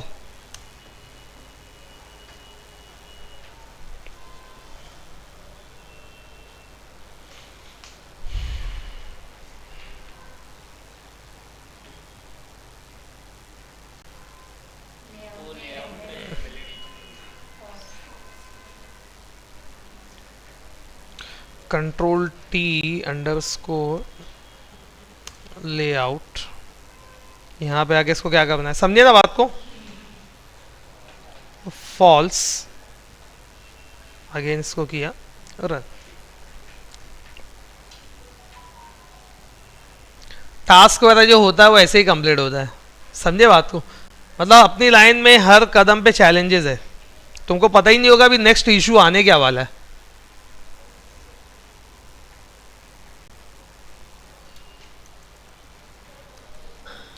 टेस्ट दोनों सेम लिखा,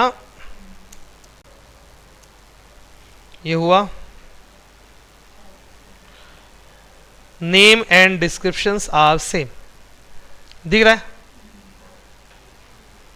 आया ना। ऑल की वजह से वो जितने भी वैलिडेशन है उसकी समरी ऊपर लाके तुमको दिखा देगा। अब फॉर एग्जांपल तुम चाहते हो कि सिर्फ मॉडल ओनली, तो यहां पे आके तुमको उसकी वैल्यू देना पड़ेगा मॉडल ओनली। कहां, यहां पे।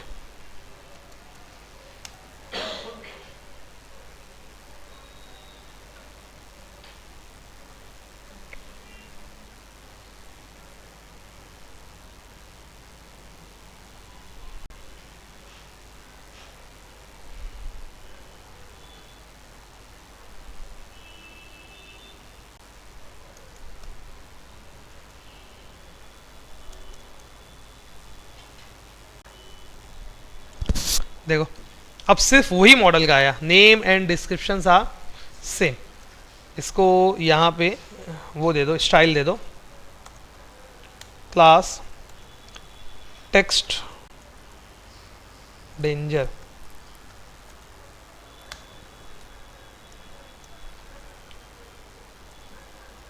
rebuild and apply।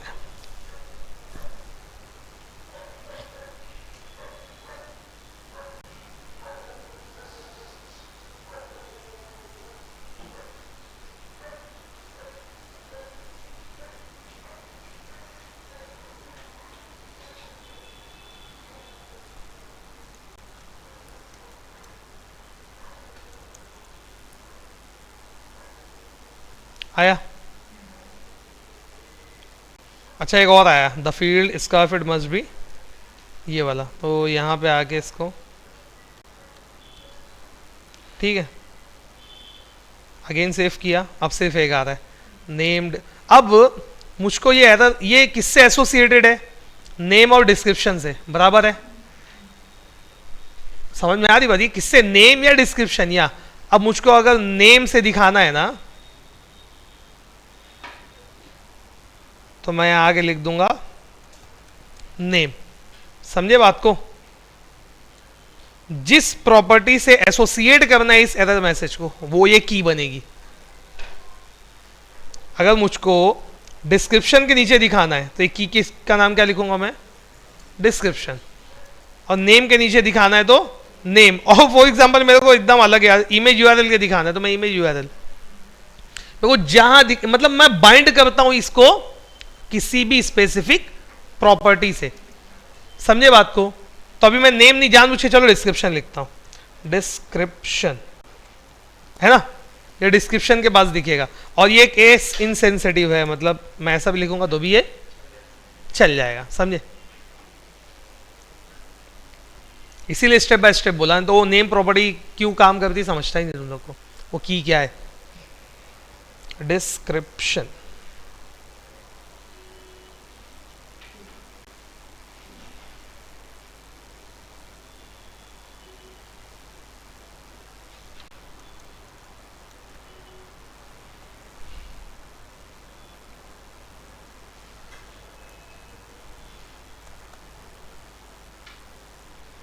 आया डिस्क्रिप्शन के नीचे, समझे बात को। इससे क्या बात पता चली कि हम स्पेसिफिकली बाइंड भी कर सकते हैं और ये केस सेंसिटिव नहीं है, इसीलिए मैं स्मॉल में लिखा। समझ में आई बात? तब तो यहां पे आगे इसको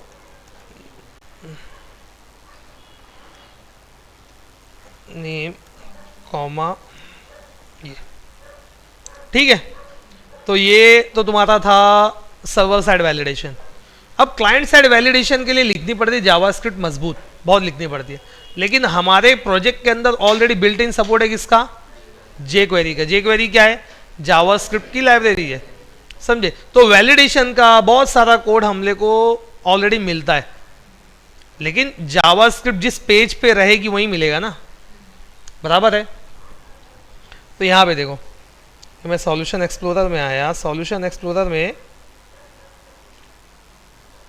या आ गया शेयर्ड वैलिडेशन स्क्रिप्ट पार्शल, दिख रहा है? इसको ओपन करो।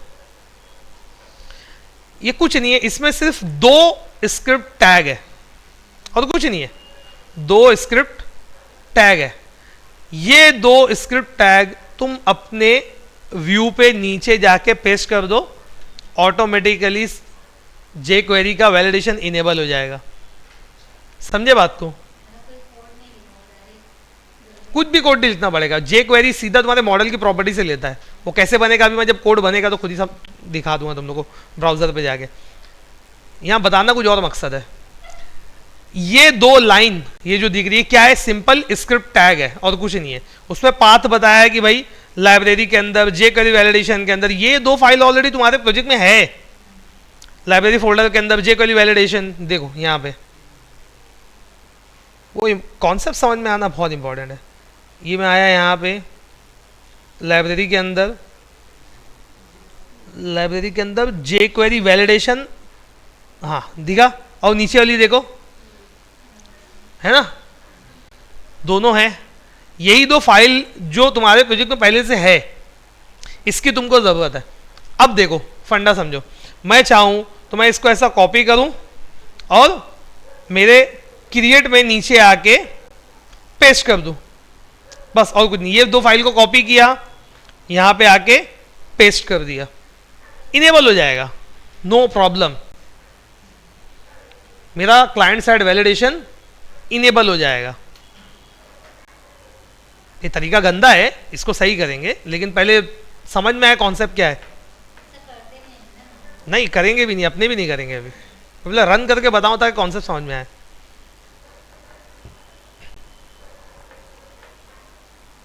आज का एक्स्ट्रा लेक्चर मैं इसलिए नहीं लिया कि मैं जल्दी से पोर्शन खत्म करूं, इसलिए लिया कि कुछ ऐसी चीज है जो मुझको समझाना है ताकि नेक्स्ट लेक्चर में मैं उसको यूज कर सकूं। नहीं तो अभी ये अगर नेक्स्ट लेक्चर मिल जाता तो स्पीड निकल जाता, और क्या। इसके लिए अलग लेक्चर, इसलिए मेरे को 1.5 घंटा पढ़ाना था, 2-2.5 घंटा नहीं पढ़ाने का था।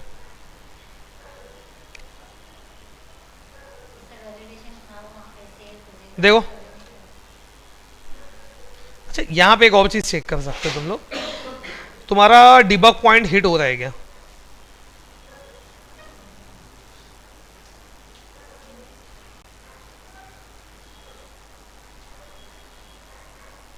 अच्छा डिबग पॉइंट हिट हुआ, मतलब क्लाइंट साइड वैलिडेशन इनेबल नहीं हुआ है, कुछ गड़बड़ है, वरना यहाँ पे नहीं आना चाहिए था।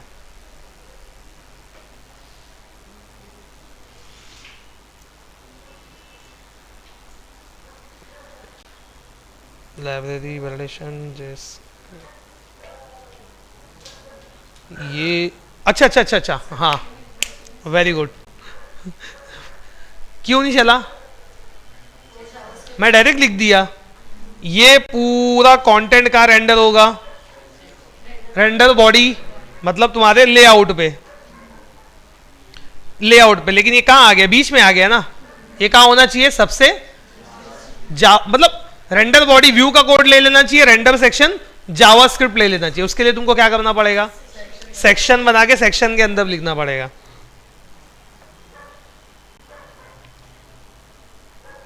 समझे बात को? तो मैं यहाँ क्रिएट पे आया, क्रिएट पे आके यहाँ पे सेक्शन, सेक्शन अपना ऑलरेडी बना हुआ है लेआउट पे रेंडर होने के लिए। क्या नाम है उसका? स्क्रिप्ट्स। मैं यहां पे लिखा सेक्शन स्क्रिप्ट्स। यार नेक्स्ट स्टेप में जो बताने का तो पहले ही लिख दिया है, आगे आ रहा हूं है। ये जो कोड है ये 2 लाइन का, चलो बताए दो। ये जो 2 लाइन का कोड है ये कहां लिखा हुआ है? यहां पे लिखा हुआ है। ये डायरेक्ट यहां पे भी मैं लिख सकता था, देखो यहां पे, मतलब ऐसा यहां पे भी ये कोड चल जाता, लेकिन ऑलरेडी डॉटनेट कोर ने हमको एक फंक्शनैलिटी दी है कि कोई ऐसा कोड, कोई ऐसा HTML का कोड या तुम्हारे व्यू का कोड CSHTML जो तुमको मल्टीपल जगह पे यूज करना है, ऐसा कोड, ऐसा CSHTML जो तुमको मल्टीपल जगह पे यूज करना है, उसको नहीं, उसको पार्शियल व्यू बना दो, उसको पार्शियल व्यू बना दो। जो इंटरव्यू में पूछेगा ही पूछेगा सबसे, पार्शियल व्यू बना दो, और तुम जहां भी इस व्यू को कॉल करोगे ये डेटा आ जाएगा। समझे बात को? जहां भी इस व्यू को कॉल करोगे ना, इस व्यू का डेटा आ जाएगा। फंक्शन का कॉल करते हैं ना, फंक्शन की वैल्यू आ जाती है, तो व्यू को कॉल करो तो व्यू उठ के आ जाएगा। तो तुमको लिखोगे कहीं और, लेकिन कॉल जा करोगे तो पूरा व्यू उठ के यहां पे आ जाएगा। तो मेरे को अभी ये 2 लाइन जो ऐसे मैं लिखा हूं, मैं क्या कर सकता हूं? 2 लाइन कहां लिखी हुई है? इस पार्शियल व्यू के अंदर लिखी हुई है। तो मेरे को क्या करना है? इस पार्शियल व्यू को जस्ट कॉल करना है। तो मैं यहां पे आया, Ctrl Z, और इस पार्शियल व्यू को कॉल कर लिया। तो पार्शियल व्यू को कॉल करने का तरीका एकदम सिंपल है, ये 2 लाइन हटा दिया और यहां पे आगे लिख दिया HTML.render partial async और पार्शियल व्यू का नेम, और ये मिसमैच नहीं होना चाहिए, exact same validation script partial, क्योंकि इसी से ये 2 लाइन जो यहां लिखी हुई है वो दिख रही है यहां पे, तो आएगी कहां पे? स्क्रिप्ट्स के अंदर सेक्शन में, और यहां से कहां जाएगी? लेआउट के अंदर। कहां पे? सबसे लास्ट में। समझे बात को? ऐसा फ्लो चलता है। जब ये सब आने लगता है ना, तो फिर कंपनी में पब्लिक डरती है, बोलती है इसको फ्लो समझ गया है। समझे? तो फिर इश्यू पकड़ने में कुछ टाइम नहीं लगता, अपने को पता है कहां से कहां जा रही सब वैल्यू। क्लियर है? अब यहां पे क्वेश्चन, मैं पार्शियल व्यू तो बोल रहा हूं, पहचाना कैसे ये पार्शियल व्यू है? एक बात, एक और पहचान है, एक और पहचान है जो मेन है। अंडरस्कोर तो कन्वेंशन है, कोई भी .cshtml की फाइल रहेगी ना, अगर वो अंडरस्कोर से स्टार्ट हुई है तो वो क्या है? वो पार्शियल व्यू है। ये कन्वेंशन है, रूल नहीं है, कन्वेंशन है। लेकिन वो ऑलवेज मैं इशारा देता हूं, वो हर जगह पे शेयर होगा। समझ में आई बात? वो ऑलवेज शेयर्ड फोल्डर के अंदर रहेगा। ऐसा डेटा, ऐसा CSHTML जो तुमको अलग अलग जगह पे व्यू में शेयर करना होता है, वो कहां लिखते हो? शेयर्ड फोल्डर के अंदर। मैं यहां पे आया, इसको बंद करो, व्यू के अंदर देखो शेयर दिख रहा है, उसके अंदर तुमको अंडरस्कोर वैलिडेशन स्क्रिप्ट पार्शियल, इसलिए वो क्या है? पार्शियल व्यू है। समझे बात को? तो एक कन्वेंशन है कि जितने भी व्यू बनाओ नॉर्मल बनाओ, लेकिन पार्शियल व्यू जो रहेगा वो ऑलवेज स्टार्ट करो अंडरस्कोर से, ताकि तुमको समझ में आ जाए कि मैं कोई पार्शियल व्यू को कॉल कर रहा हूं। तो इंटरव्यूअर ये पूछता है what is the difference between view and partial view? 5 star question होना ही होना, सबसे फिक्स है। क्या है? डॉटनेट फ्रेमवर्क में भी पढ़े हो, कोड में भी पढ़े ना, क्या डिफरेंस है? 2 तो यही हो गया, 2 लेके बताओ। हाँ, रीयूजेबिलिटी, ठीक है। सेकंड, ये वही है ना, जहां कॉल करेंगे वहीं जाएगा। इसके अलावा अरे सब ठीक है। व्यू और पार्शियल व्यू में डिफरेंस क्या है? पार्शियल व्यू दूसरे व्यू के अंदर कॉल होता है, ये व्यू ही है ना, we can call partial view inside another view. समझे बात को? एक और डिफरेंस लॉजिकल है, तुम लोग बोलेगे ये तो है ही है।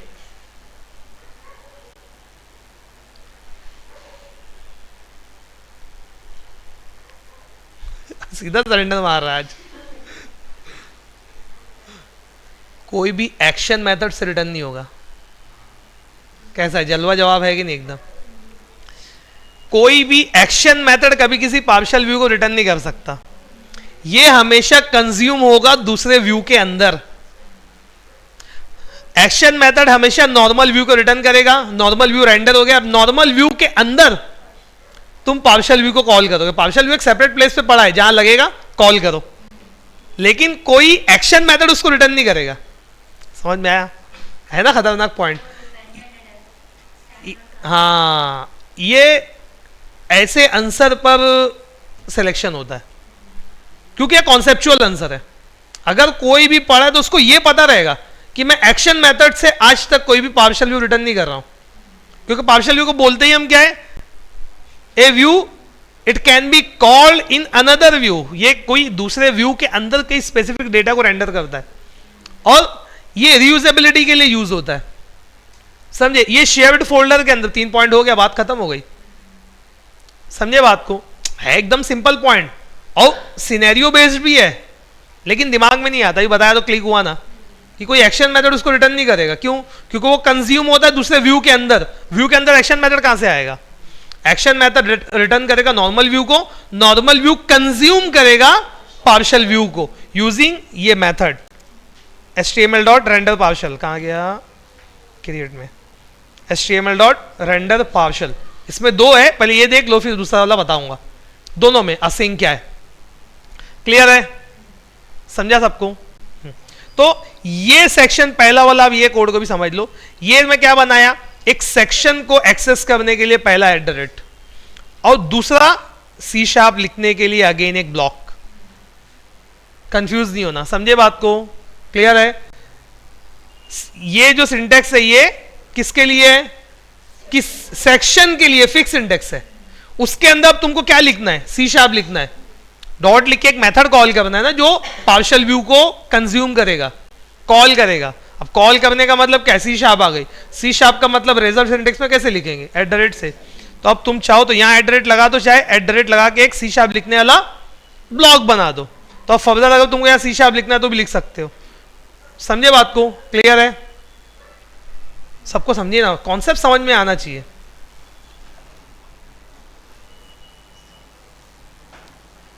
अब जो रिकॉर्डिंग देखेगा उसको गिट का फ्लो क्या खाक समझ में आएगा?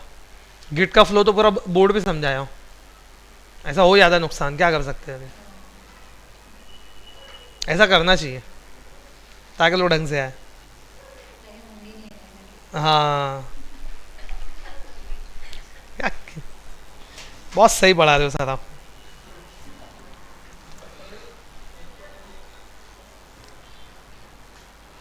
क्लाइंट साइड वैलिडेशन यूजिंग, अच्छा अपने टेस्ट तो किए नहीं ना उसको।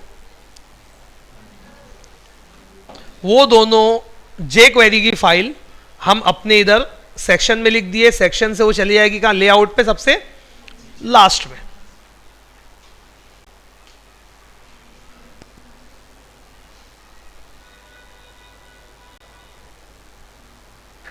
चल गया तो बहुत अच्छी बात है, वरना फिर इसको बाद में देखेंगे। चल जाना चाहिए मेरे हिसाब से तो।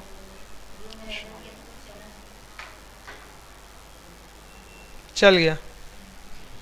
डिबग पॉइंट हिट नहीं हुआ ना, मतलब क्लाइंट साइड वैलिडेशन हो गया अपना। डिबग पॉइंट है कि नहीं मालूम, बड़ा चीकी हो जाती है। अब भी डिबग पॉइंट लगा हुआ है अपना, मतलब राउंड ट्रिप नहीं हुई। तो ये जो उठाया है, the name field is required, the price field is required, ये कहां से उठाया है? अब समझो अगेन। इसको समझने के लिए तुमको ओपन करना पड़ेगा इसका page source, view page source. जब तुम लोग यूज करते हो ASP फॉर और ये सब ना, तो एक डेटा वैलिडेशन एट्रीब्यूट सेट होता है। कोई ध्यान दिया होगा पता है? अब पीछे रिकॉर्डिंग में भी जाके देखना। देखो, data well required, the price field is required. यहां पे देखो, the field SQFT square feet must be between 10 and 10,000। ये सब रैंडम जो हुआ था ना, ये ब्राउजर पे दिखता नहीं था। दिखा कैसे?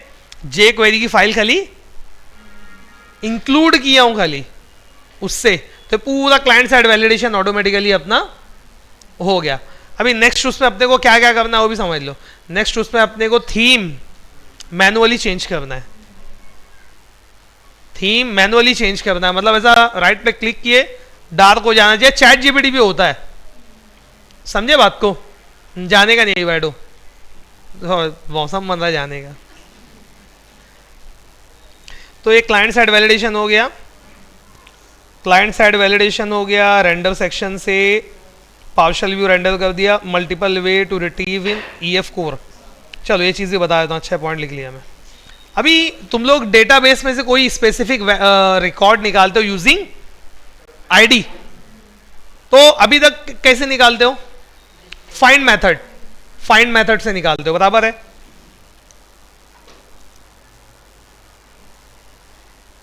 कहाँ है?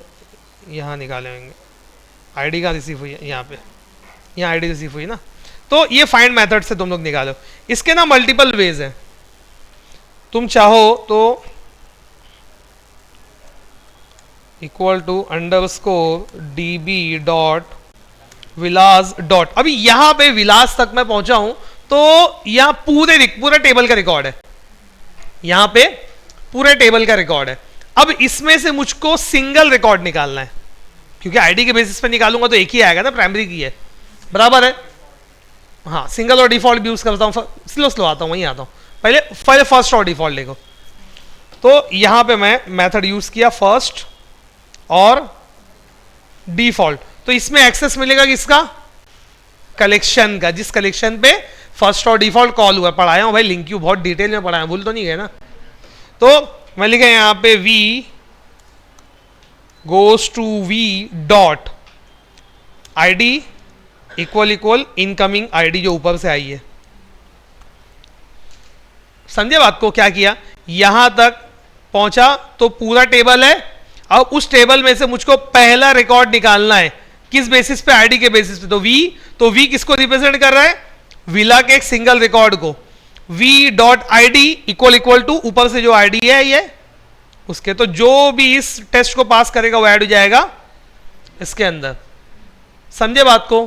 क्लियर है? ये एक तरीका हो गया। दूसरा तरीका है सिंगल और डिफॉल्ट।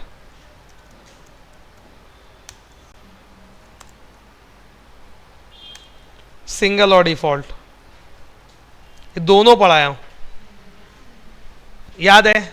फर्स्ट डिफॉल्ट, सिंगल और डिफॉल्ट, लास्ट और डिफॉल्ट, ये डिटेल में अपने पढ़े हैं, इनमें डिफरेंस भी पढ़े हैं प्रैक्टिकली, कोई भी नोट्स वाला नहीं, प्रैक्टिकल पढ़े हैं। क्या डिफरेंस है फर्स्ट और डिफॉल्ट और सिंगल और डिफॉल्ट में? कौन बताएगा? हाथ उठाओ। हाँ बोल।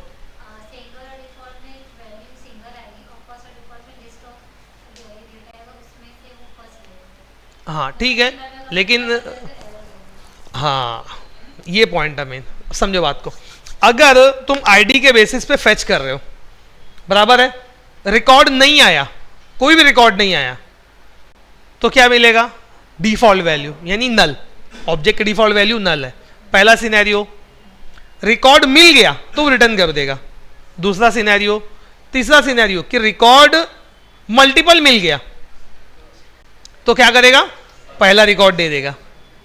हमारे केस में तो प्राइमरी की है तो होएगा ही नहीं वो, लेकिन ऐसा जरूरी नहीं है कि हर बार तो प्राइमरी की के बेसिस पे फेच करूं मैं, कोई और नेम के बेसिस पे फेच करना होता तो मल्टीपल रिकॉर्ड आए तो उसमें से पहला चाहिए। समझे बात को? रिकॉर्ड नहीं मिला तो डिफॉल्ट वैल्यू, मिल गया तो रिकॉर्ड, और मल्टीपल मिल गए तो जो भी पहला वाला है वो, तो ये हो गया फर्स्ट और डिफॉल्ट। लेकिन सिंगल और डिफॉल्ट, रिकॉर्ड नहीं मिला तो डिफॉल्ट वैल्यू, मिल गया तो वो रिकॉर्ड रिटर्न करेगा, मल्टीपल मिला तो एक्सेप्शन, क्योंकि इसका नाम ही है सिंगल और डिफॉल्ट। मिल गया तो सिंगल रिकॉर्ड देगा, नहीं मिला तो डिफॉल्ट वैल्यू देगा, मल्टीपल मिला तो एक्सेप्शन। ये मैं प्रैक्टिकली बताया हूं तुम लोग को, जाके एक्सेप्शन लाया था। समझे बात को? तो हमारे केस में सबसे बेस्ट अभी फाइंड है। क्यों? क्योंकि हम निकाल ही रहे रिकॉर्ड को प्राइमरी की के बेसिस पे। तो फाइंड क्या करता है?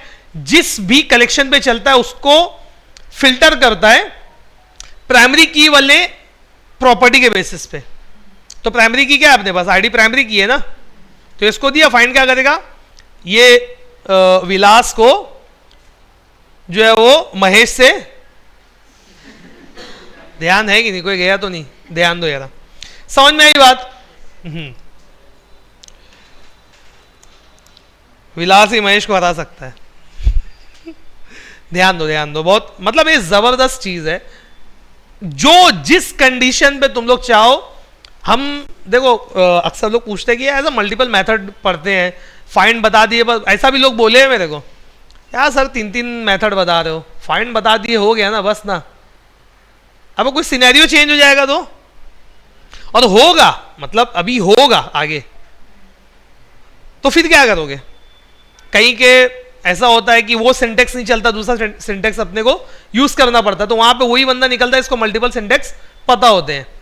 तो जितने सिंटेक्स है सब अपने को आना चाहिए, बाकी अपने पास एआई वगैरह है उसको यूज करने का है कि नहीं। लेकिन तुम लोग जितना हो सके चैट जीपीटी से दूर रहना, मतलब उससे लॉजिक मत लिखवाना। कोई तुमको कोड में परेशानी है और बहुत ज्यादा दिमाग चलाने के बाद भी नहीं हो रही है, तो फिर उसको दो कि is there any problem in the below code करके उससे पूछो, वो समझाएगा। लेकिन लॉजिक कभी नहीं लिखवाना, वो खुद दिमाग लगाए खुद लिखने का, नहीं तो आएगा ही नहीं कभी। ठीक है, तो ये हो गया multiple ways to retrieve records. और अगर अच्छा ये विलास को फिल्टर करके मुझको एक लिस्ट ही निकालनी है, एक सिंगल रिकॉर्ड नहीं चाहिए, वेरी गुड, वेयर यूज करूंगा। वेयर क्या रिटर्न करता है? लिस्ट रिटर्न करता है। फर्स्ट और डिफॉल्ट, लास्ट और डिफॉल्ट, सिंगल और डिफॉल्ट, ये क्या रिटर्न करते हैं? Single records. लेकिन एक लिस्ट को किसी स्पेसिफिक कंडीशन पे फिल्टर करके लिस्ट ही निकालनी है, तो हम क्या यूज करते थे? वेयर।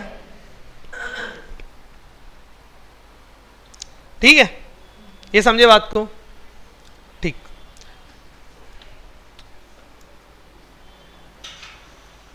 Not found page. ठीक है, अपने को ना प्रोजेक्ट के अंदर कुछ इमेजेस लगेगी,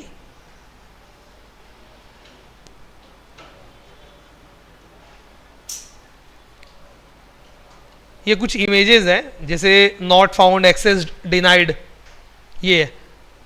तो ये तुम अपने इधर यहाँ पे आके सॉल्यूशन एक्सप्लोरर, और इसको कहाँ? कंट्रोलर के अंदर पेस्ट कर देंगे। कहाँ करेंगे? वेब रूट के अंदर करेंगे। क्यों वेब रूट के अंदर करेंगे? स्टैटिक है। तो ये इमेजेस वाला फोल्डर यहाँ से उठाओ, इसको मैं किया कॉपी, और यहाँ पे आके open folder in file explorer, हाँ ये वेब रूट के अंदर आया, वेब रूट के अंदर आके यहाँ पे इसको पेस्ट कर दिया। अब जो भी इमेजेस है मैं यहाँ से उठा सकता हूँ। मैं इसको बंद किया, यहाँ इमेजेस मेरा फोल्डर आ गया। ठीक है, अब इसमें कौन कौन सी इमेज है, एक काम करते अपने, ये नॉट फाउंड दिख रहा है, जैसे कोई स्पेसिफिक कंडीशन पे अगर फॉर एग्जांपल विला नहीं मिला है, वो आईडी नहीं मिली, चलो वो स्पेसिफिक कंडीशन ले आते हैं ना। चालू है ना अपना प्रोजेक्ट?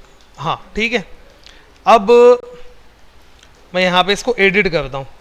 या मैं जब एडिट किया, इसकी आईडी 3 है, मैं इसको कर दिया 34, ये पेज आया। ये ब्राउज़र का पेज है, ये ब्राउज़र का पेज है, इसको तुम अपना खुद का पेज भी लोड करवा सकते हो।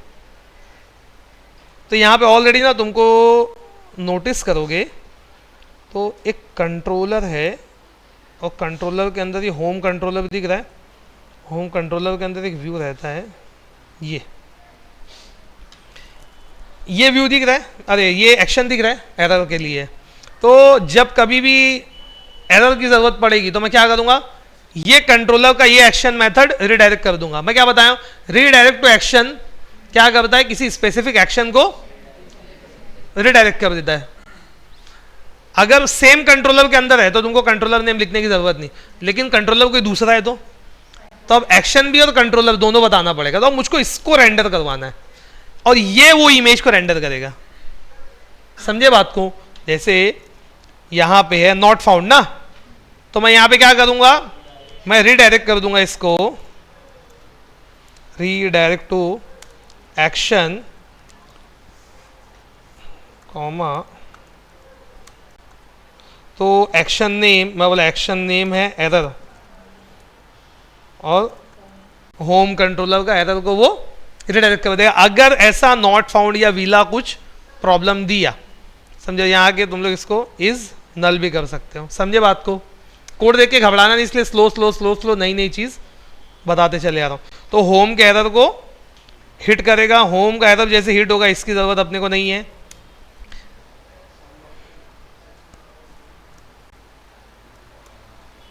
ठीक है, तो ये अभी मैं यहां पे कोई भी व्यू का नेम नहीं बताया हूं, तो क्या ये कौन सा व्यू रेंडर करेगा?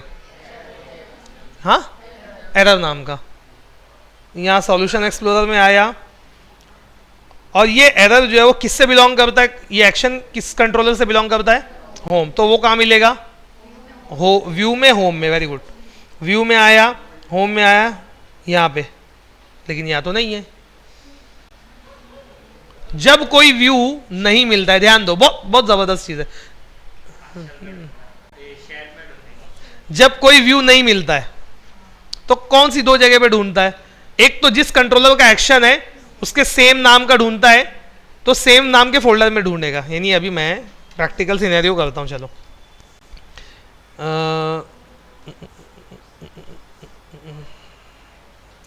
इंडेक्स है ना अपना, क्या टेंशन है। मैं यहां पे क्या कर दिया, टेस्ट। तो अब वो रेंडर करने के लिए कहां जाएगा? टेस्ट नाम का व्यू। तो देखो दो जगह पे ढूंढेगा, एक तो अपने कंट्रोलर में यानी विला में ढूंढेगा, विला नाम का मतलब व्यू के अंदर विला नाम के फोल्डर में ढूंढेगा, वहां नहीं मिलेगा तो व्यू के अंदर शेयर्ड में ढूंढेगा, दो जगह पे ढूंढेगा।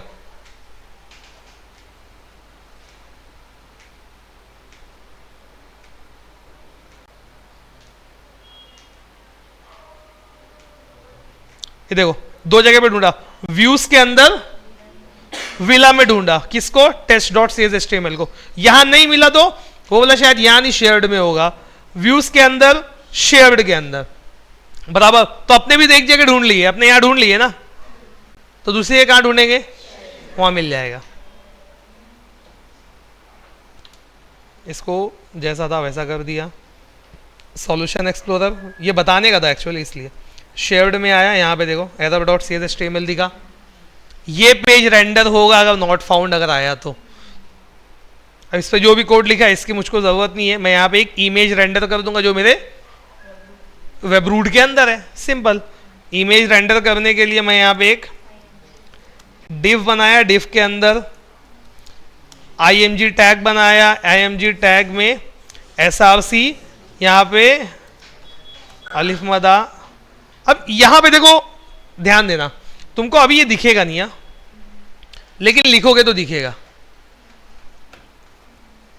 इमेजेस स्लैश आया तो घबराना नहीं, इसमें नॉट फाउंड। ठीक है, समझे ना? फ्लो समझ में आएगी नहीं? बहुत जलवा फ्लो है ये, कि विला कंट्रोलर में मैं हूं और विला कंट्रोलर में मैं हूं एडिट के उसमें। ठीक है, तो यहां आईडी वाला वो विला निकाला, अब विला फॉर एग्जांपल नल आ गया, तो अब वो विला इज नल है अगर, तो कहां रिडायरेक्ट करना? होम कंट्रोलर के एरर एक्शन मेथड को। तो होम कंट्रोलर पे चलो, आ जाओ। होम कंट्रोलर के एरर एक्शन, ये हिट हुआ तो इसने एक व्यू रिटर्न किया। व्यू पे नाम स्पेसिफाई नहीं है तो किस नाम का व्यू रहेगा? एरर नाम का। यहां पे वो आएगा, पहले होम में ढूंढेगा क्योंकि होम कंट्रोलर है, वहां उसको नहीं मिलेगा तो कहां ढूंढेगा? शेयर्ड में। एरर नाम का उसको मिल गया, ये व्यू पे आया, यहां पे एक इमेज रेंडर कर दिया, वही इमेज है नॉट फाउंड वाली, और कुछ नहीं। समझे बात को? फ्लो। अब कोशिश तो इतनी कर रहा हूं कि कहीं भी ऐसा कुछ छूट ना जाए कोई मेरे से।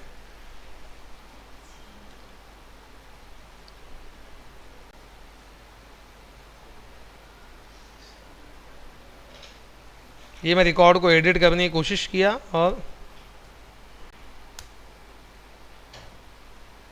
आया अपना पेज।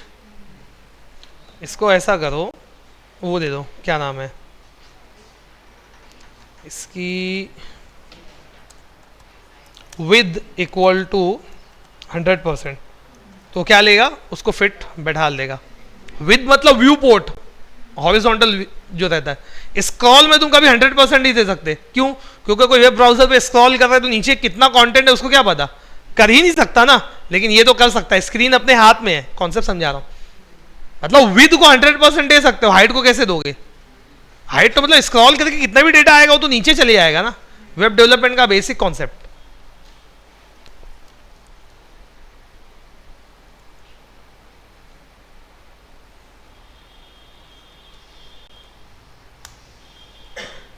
आया? अब थोड़ा खूबसूरत है ना ये।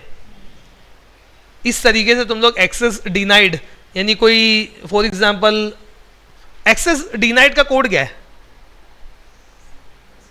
एक्सेस डिनाइड का क्या है? Status code. क्या डेवलपर बनेगा रे तू, क्या गुंडा बनेगा? 401 अनऑथोराइज्ड, बराबर। बोले गलती कर दिया आज आके अच्छा खासा जॉब पे था वहां पे। मेरे सवालात को, मेरे क्वेश्चंस को झेल लो, इंटरव्यूअर को झेलोगे नहीं, फिर टेंशन नहीं रहेगा, है कि नहीं? अपडेट एंड डिलीट ये अपने ऑलरेडी कर चुके हैं। थीम टॉगल करने का ये आगे कर देते, वो ना लेट हो जाएगा, 8:45 हो रहा है। टोस्टर नोटिफिकेशन भी आगे कर दे। पार्शियल व्यू में तुम लोगों को बता चुका हूँ। स्कोप्ड CSS आइसोलेशन, चलो देख लेते हैं, छोटा सा टॉपिक है, कोड वाला टॉपिक नहीं लूंगा, खाली बताने वाला। खत्म है, खत्म है, पीछे से आवाज है, हम लोग भी खत्म है। यहां नोटिस करो, देखो लेआउट पे ये दिख रहा है, ऐसा रेड कलर का मार्क दिख रहा होगा तुम लोग को, टिक। यहां पे ओपन करो, ये देखो layout.cshtml.css। तो ये क्या है? जब कभी ऐसा जरूरत तो पड़ती नहीं अपने केस में, क्योंकि अपने CSS प्रॉपर लिखते हैं अलग जगह पे, लेकिन कभी कभी आइसोलेटेड CSS लिखना पड़ता है। आइसोलेटेड, आइसोलेशन का मतलब क्या होता है? सेपरेट। क्वारंटाइन कर देते ना, यू शुड बी आइसोलेटेड, तो ना सेपरेट प्लेस पे किसी चीज को लिख देना, या किसी खास चीज से उसको एसोसिएट कर देना। तो ये जो CSS है, ये जस्ट CSS की फाइल है, देखो कुछ नहीं है, CSS की फाइल है, ऐसा तुम लिखते हो वैसे CSS है। लेकिन ये CSS स्पेसिफिकली डिजाइन की गई है लेआउट के लिए, तो ये आइसोलेटेड CSS है। इसको बोलते हैं CSS आइसोलेशन या स्कोप्ड CSS। कभी कोई पूछ लिया तो तुमको पता होना चाहिए, है एकदम सिंपल। देखो बहुत सारी चीज है, बहुत हार्ड नहीं है, एकदम सिंपल है। नहीं पता होने की वजह से अपने आंसर नहीं दे पाते। अब इसमें क्या है, यही है और कुछ नहीं, कि वो दो फाइल एक साथ हो जाती है, कि CSHTML के बाद भी .css है, डबल एक्सटेंशन। तो ये किसके लिए लिखी जाएगी? व्यू के लिए लिखी जाएगी, क्योंकि तुम्हारा HTML तुम लिखते कहां पे हो? CSHTML के अंदर। तो अंडरस्कोर layout.cshtml ये नॉर्मल व्यू हो गया, और अंडरस्कोर layout.cshtml.css ये क्या हो गया? ये तुम्हारी स्कोप्ड CSS है, या CSS आइसोलेशन का प्रोसेस है ये। समझे बात को? जब ये कोड कंपाइल होगा तो ब्राउजर इसको एक नॉर्मल CSS में बंडल कर देगा, उसी को बोलते हैं बंडलिंग एंड मिनिफिकेशन। ये कॉन्सेप्ट का नाम है बंडलिंग एंड मिनिफिकेशन। इंटरव्यूअर पूछता है what is meant by bundling and minification, तो मल्टीपल फाइल को एक बंडल बना देना और उसको मिनीफाई वर्जन में कन्वर्ट कर देना, यानी एक्स्ट्रा स्पेस हटा देना और वर्टिकल स्पेस हटा देना, हॉरिजॉन्टल स्पेस हटा देना, उसमें मतलब उसको एकदम अच्छे सिंटेक्स पे करके कोड को कॉम्पैक्ट करके साइज कम कर देना। इसको क्या बोलते हैं? मिनिफिकेशन, यानी bundling and minification. Dot net framework में इसकी कॉन्फ़िगरेशन क्या रहती है? ऐप अंडरस्कोर स्टार्ट वाले फोल्डर में global.asx, याद आया? बेहतर। तो ये इतने अपने चेंजेस हो गए हैं, बाकी ये टॉपिक जो है अपने नेक्स्ट के लिए डाल देते हैं, टोस्टर नोटिफिकेशन वगैरह। अभी ऐड पे क्लिक करने पे एक नोटिफिकेशन आना चाहिए, एक पॉपअप आना चाहिए प्रॉपर, और फिर थोड़ी देर में वैसा फेड आउट हो जाना चाहिए, गायब होना चाहिए। अपडेट करो तो भी वैसे ही होना चाहिए कि नोटिफिकेशन आ जाए, ऐड हो रहा है ऑटोमेटिकली, सब धड़ाधड़ कुछ भी चल रहा है। तो इसको slow slow slow slow integrate करेंगे नई नई चीजें इसके अंदर, ठीक है? क्या हार्ड है वे, क्या किया पता उसने? हाँ ठीक है सर, अभी ये उठा उठा के ऐसे कर रहा है, मतलब भागू मैं। बस मैं कोड को पुश कर देता हूँ, आखिरी के मर्ज रिक्वेस्ट कैसे जाती है वो बताना है। डेवलपमेंट का काम अपना खत्म। अभी अपने क्या किए, ये सारी चीजें अपने कहाँ कोड किए? फीचर ब्रांच के अंदर। सबसे इंपॉर्टेंट चीज ये अपनी देखो CRUD जो है वो फीचर ब्रांच है। अब ये सारे चेंजेस मैं कहाँ देख सकता हूँ, ये देखो पेन दिख रही है यहाँ पे 22 चेंजेस है। मेरे को मेरे चेंजेस पता है तो मैं एक एक करके नहीं देखता, वरना तुमको डबल क्लिक करोगे तो डिफरेंस चेक कर सकते हो तुम कहाँ कौन सा चेंजेस किए हो। तो मुझको पता है तो मैं सबको एक साथ स्टेज ऑल करता हूँ। तो ये स्टेज में हाँ हो गया स्टेज चेंजेस। हाँ अब इसके बाद तुमको कमिट का मैसेज लिखना पड़ेगा, लोकली सेव कर रहे हो तो कमिट भी तो होना चाहिए। तो मैं लिख दिया CRUD and other functionality integrated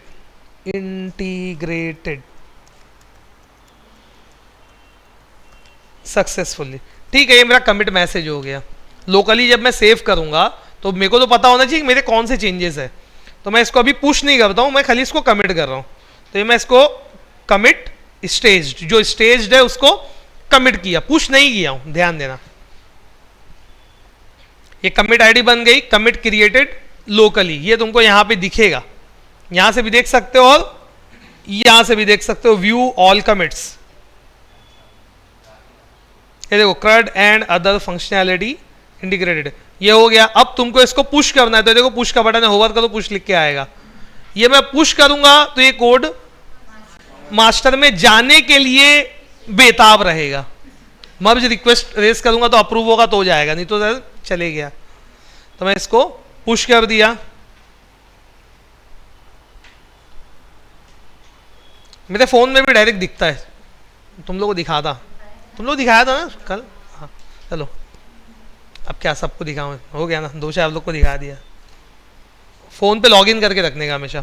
अब देखो क्रिएट इन विजुअल स्टूडियो क्या है, क्रिएट इन ब्राउजर क्या, successfully pushed CRUD to origin, origin अपना क्या है मास्टर। पुल रिक्वेस्ट, तो अगर तुमको करना है create in visual studio, create in browser, तो मैं ब्राउजर पे तुम लोग को करके बताता हूं। तो चुपचाप जाने का अपना ब्राउजर पे, यहां पे गिट हब, गिटहब पे आओगे, यहां पे तुमको ना ई विला बुकिंग, ये मेरी रेपोजिटरी है। मैं रेपोजिटरी में जैसे ऊपर देखो add compare and pull request, CRUD ये तुम्हारी ब्रांच का नेम है ना, CRUD had recent pushes 38 seconds ago. अब भी तुमने पुश किया ब्राउजर पे प्रॉपर उसके चेंजेस तुमको दिखाएंगे। तो कंपेयर एंड पुल रिक्वेस्ट मतलब मैं अब रिक्वेस्ट कर रहा हूं मेरे सीनियर से कि भाई ये मैं पुश कर दिया हूं, आप पुल कर लेना। तो मैं बोला कंपेयर एंड पुल। तो इसकी डिटेल मतलब ठीक है, ये डिटेल है, सही है। यहाँ पे और डिस्क्रिप्शन अगर लिखना है तो डिस्क्रिप्शन में लिख सकता हूँ, उसको डिजाइन भी कर सकता है। जैसे फॉर एग्जांपल मैं यहाँ पे इसको ऐसा किया, Ctrl+B, ऐसे नहीं होगा, इससे होगा शायद, बोल्ड नहीं हुआ यार,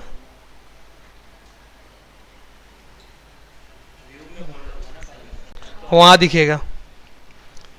बहरहाल तो ये हुआ।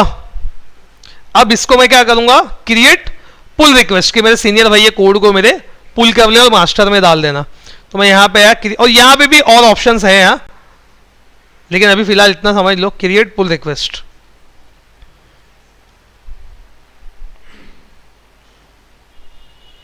ये पुल रिक्वेस्ट मेरी बन गई। देखो यहाँ पुल रिक्वेस्ट में मुझको एक दिखा रहा है कि एक रिक्वेस्ट पुल रिक्वेस्ट ओपन है, जो भी कोड पड़ा हुआ है, मर्ज नहीं हुआ है, ओपन रिक्वेस्ट है। अब मर्ज पुल रिक्वेस्ट, तो उसमें जाएगा क्या, ये सारी चीजें ऊपर जाएगी। यहां पे एक चीज तुम लोग को बताने का था, मर्ज पुल रिक्वेस्ट कहाँ गया, वो एक ऐसा एरो बन के आता है यार, कंफर्म मर्ज रिक्वेस्ट, मर्ज्ड। देखो ये कोड अब प्रॉपर मर्ज हो गया, कहां पे, मास्टर में। अब तुम लोग यहां आगे चेक करोगे तो देखो पुल रिक्वेस्ट में अब कुछ भी नहीं है, दिख रहा है। कमिट तुम्हारा आ गया, कोड पुश हो गया। अब यहां पे बैक आओ, देखो कहां पे अपने ज्यादा कोड किए, वेब के अंदर ना, प्रेजेंटेशन के अंदर में आया, प्रेजेंटेशन के अंदर कंट्रोलर में आया, कंट्रोलर के अंदर विला कंट्रोलर में आया, आ गया ना अपना कोड, देखो ना मैं विला 1 विला 2 निकाल रहा था ना, ये सारे कोड ऊपर दिख रहे हैं। मैं एक चीज सुन लो, असल में वो पुल रिक्वेस्ट के चक्कर में ना वहां पे एक एरो बन के आता है, उससे और ज्यादा चीज क्लियर होती है कि पुल रिक्वेस्ट कर रहे हैं तो क्यों कर रहे हैं। तो वो एरो बन के आता है, तुम्हारा ब्रांच का नेम रहेगा और एरो ऐसा बने रहेगा और मास्टर का नेम रहेगा कि मतलब कोड कहां से कहां जा रहा है वो भी देखोगे तो समझ में आ जाएगा।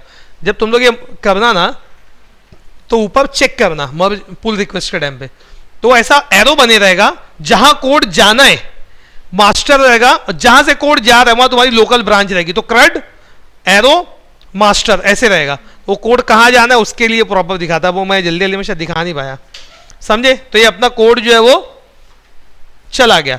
अब अगर कोई इसमें लेटेस्ट ब्रांच बनाएगा या पहले से किसी के पास मास्टर है, अब देखो मैं तुम लोग एक चीज दिखाता हूं, बस एकदम खत्म है एक है यार ये दुख का खत्म नहीं होता। अभी देखो, नहीं एकदम इंपॉर्टेंट है, अगर ये यहाँ पे छोड़ दूंगा ना तो मैं आगे बहुत सारी चीज बता नहीं पाऊंगा। अच्छे से पढ़ो यार, बस बस बस। ये अपने क्रड के अंदर कोड किए, कोड भेज दिए ऊपर, पुश हो गया, मर्ज हो गया। अब मैं मास्टर में आ रहा हूं, चेकआउट कर रहा हूं, देखो यहां मास्टर हो जाएगा। अब भी क्या हो गया, प्रॉब्लम है क्या? मैं can not start an operation to change file behind the solution. अबे कोड रनिंग मोड में है, ठीक है। तो व्यू ब्रांच में आके मैनेज ब्रांचेस में आके क्रड पे से मैं यहाँ पे आया, मास्टर को चेकआउट किया। वो चेंजेस तुमको यहां नहीं दिखेंगे, वो समझाना है मेरे को।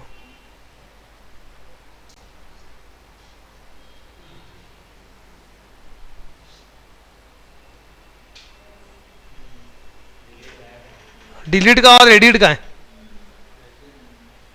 अभी समझो, फ्लो समझो। हो गया ना ब्लैंक, इसलिए बोला 5 मिनट रुको। अब ध्यान से सुनो, मेरी एक मास्टर ब्रांच थी, मास्टर ब्रांच से मैं एक फीचर ब्रांच बनाया, उसका नाम रखा मैं क्रड।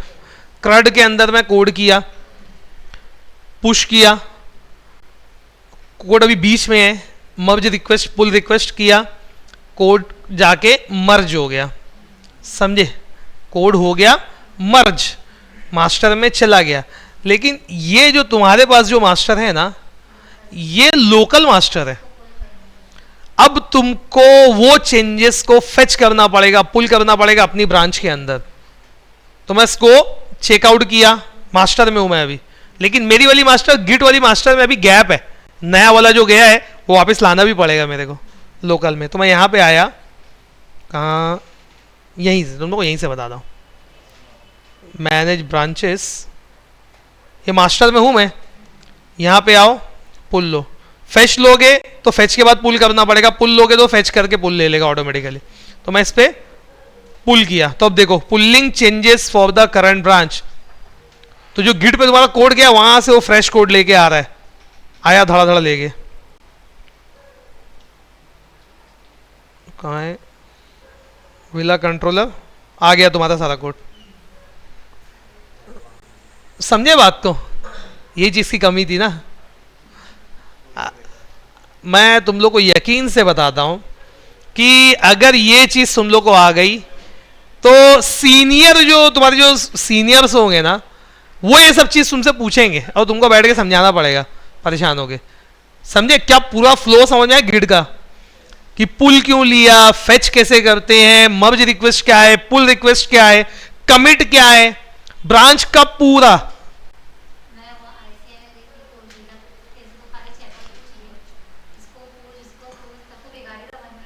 वही ये प्रॉब्लम शायद तुम लोग अभी समझो भी नहीं, कंपनी में ये डेली करना पड़ता है।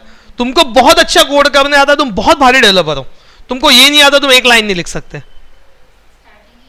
स्टार्टिंग ही है। तुमको क्लोन करना है, मैं क्लोन करना है, तुम लोग को बताया क्लोन करो, क्लोन लोकल में प्रोजेक्ट आ गया, डेवलपमेंट ब्रांच उन लोग से पूछो कि मास्टर कौन सी अच्छा है, किससे भाई ब्रांच बनाना है, ऐसे ही होता है भाई, ब्रांच किससे बनाना है, वो डेवलपमेंट 001 या जो भी है, मास्टर लोग जो भी रखे होंगे, तो उससे new local branch from branch बनाए, जैसे अपने पूरा प्रोसेस की ब्रांच बनाए, मैं फीचर ब्रांच में कोड किया, कोड करने के बाद कमिट किया लोकल सेव चेंजेस, कमिट करने के बाद पुश किया, तो वो अब मास्टर में मर्ज होने के लिए रेडी होगा। लेकिन तुमको क्या करना पड़ेगा, एमआर रेस करना पड़ेगा या पीआर रेस करना पड़ेगा, दोनों एक ही है।